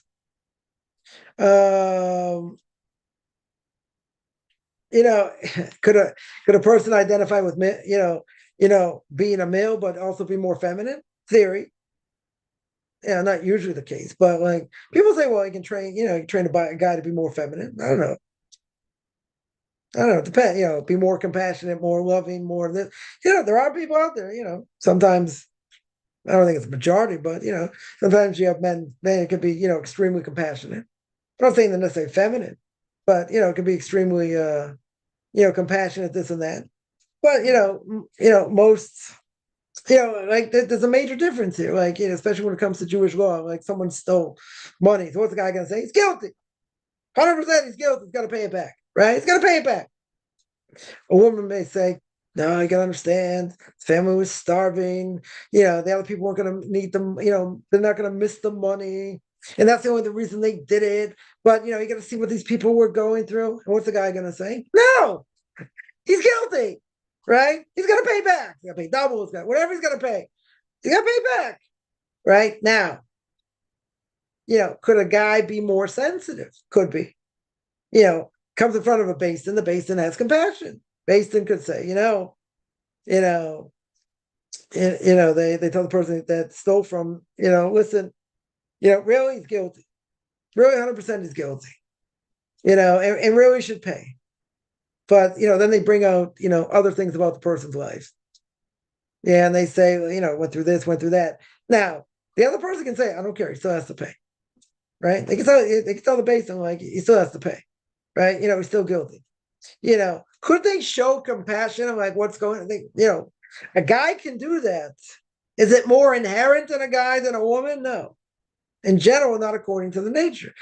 But again, if a person has both things mixed, how's it work? I'm not sure. But can we make a man into be more sensitive? There are some sensitive people out there. I'm not gonna say none.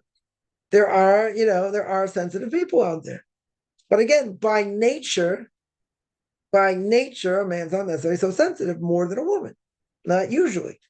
A woman's nature is much more sensitive. Can you train a person? Theory. You can make them more sensitive, make them think, different ways than they normally would, for various reasons. Okay. But essentially it doesn't, change who they are. This experiment with cats, right? teach a cat how to, stand on its feet and, bring food and bring plates and this and that. But at the end of the day, what do they prove? A cat is a cat, right? You dress it up and do this and that, and it can do great things. And then all of a sudden, what do you do out of your pocket? You take a mouse. Yeah, the cat's like, it's carrying I don't know, it's carrying its tray of food. He sees the mouse. What's the first thing cat do? Drops the food and runs after the mouse. Cat stays the cat. Doesn't change, right? Nature doesn't change. Can a human nature change like, to one extreme to the other? It's hard to say. Very hard to say. Can you make somebody more sensitive or less sensitive? Yes. Women in the workforce, let's say. Yeah. You have high powered jobs, this and that. Does that make them less feminine? Men and women say it does. Yeah, corporate America, corporate wherever. It makes them less feminine, women will say. So they're more like men in different ways.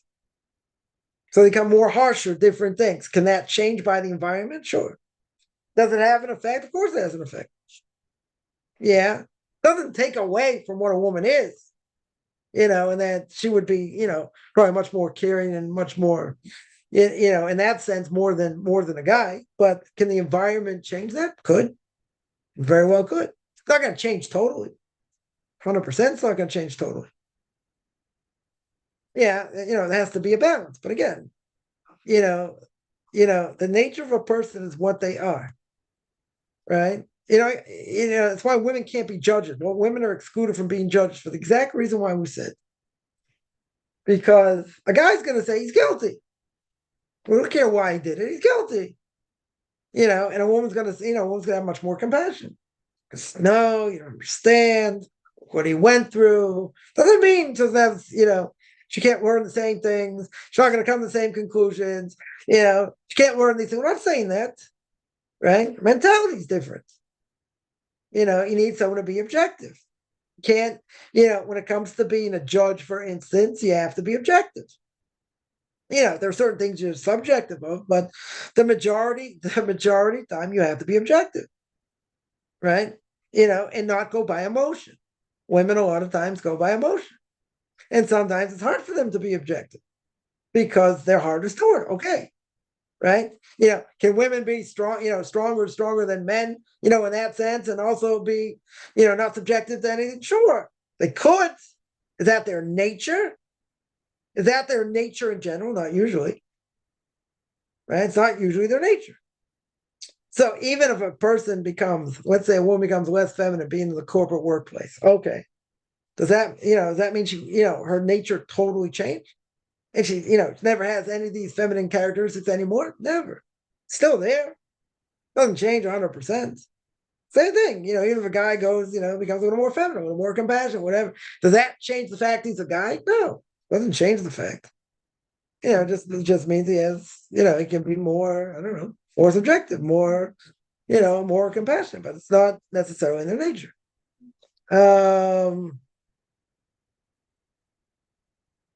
Someone says from death to 120 years, we might be in the interim. It's not for in the interim, but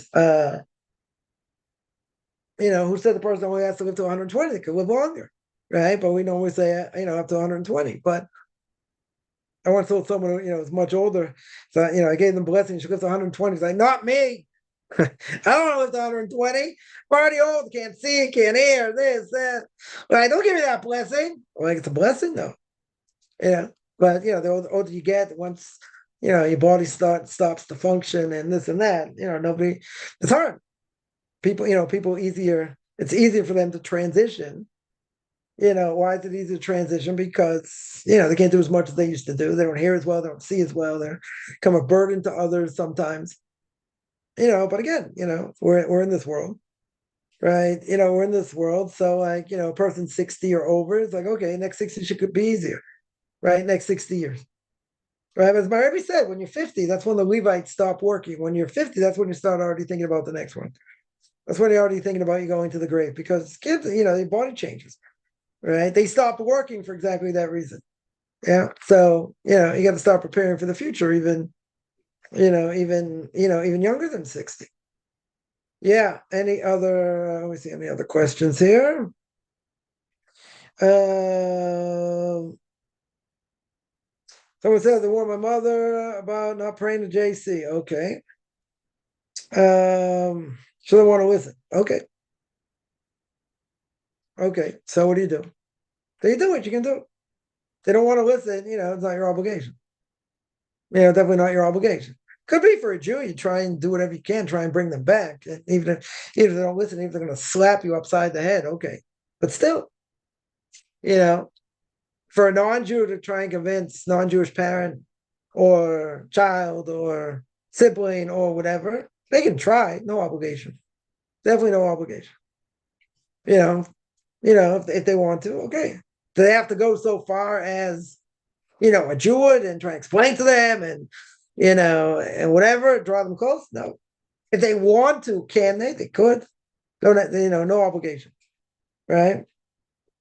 Oh, someone asked from death the next 120 years. No, from death is eternal, right? So then a person gets judged, right? For 11 months, 12 months, God forbid, right? And then if there's anything left of their soul, so then they're waiting in the soul world. They get their reward in the world to come. So you're a pure soul at that point. And then the question is, when does resurrection come? When does really Olam Haba come? Those are already other questions. Those are already other questions. Yeah, someone mentions mushroom murders. Yeah. Yeah, good luck. Yeah, any other questions?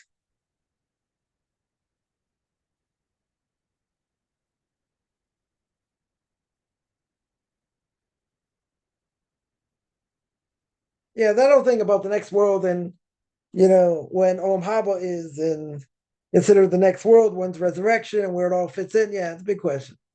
That's a big question. I'm actually gonna cover it in a few weeks in 13 Principles, the last of the 13 Principles. The last two, Resurrection of the Dead and Coming to the Messiah. Right? Even though the Rambam there doesn't mention Olam Haba, doesn't mention the next world, because it's really part and parcel of the same thing. Right? It's all part of the same thing. The only question is when it comes out and what the terminology is. Yeah. Any other questions?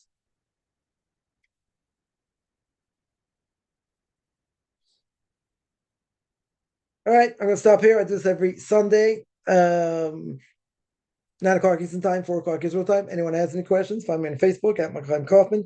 Beyond Orthodox Conversion Judaism, orthodoxconversion.com. Beyond Orthodox Conversion Judaism on YouTube. There I got videos on Q&As, Ethics of Our Fathers, Book of Leviticus. You want to send me an email, rabbichaimkaufman@gmail.com, RBBI, CHAIMCOFFMAN @gmail.com.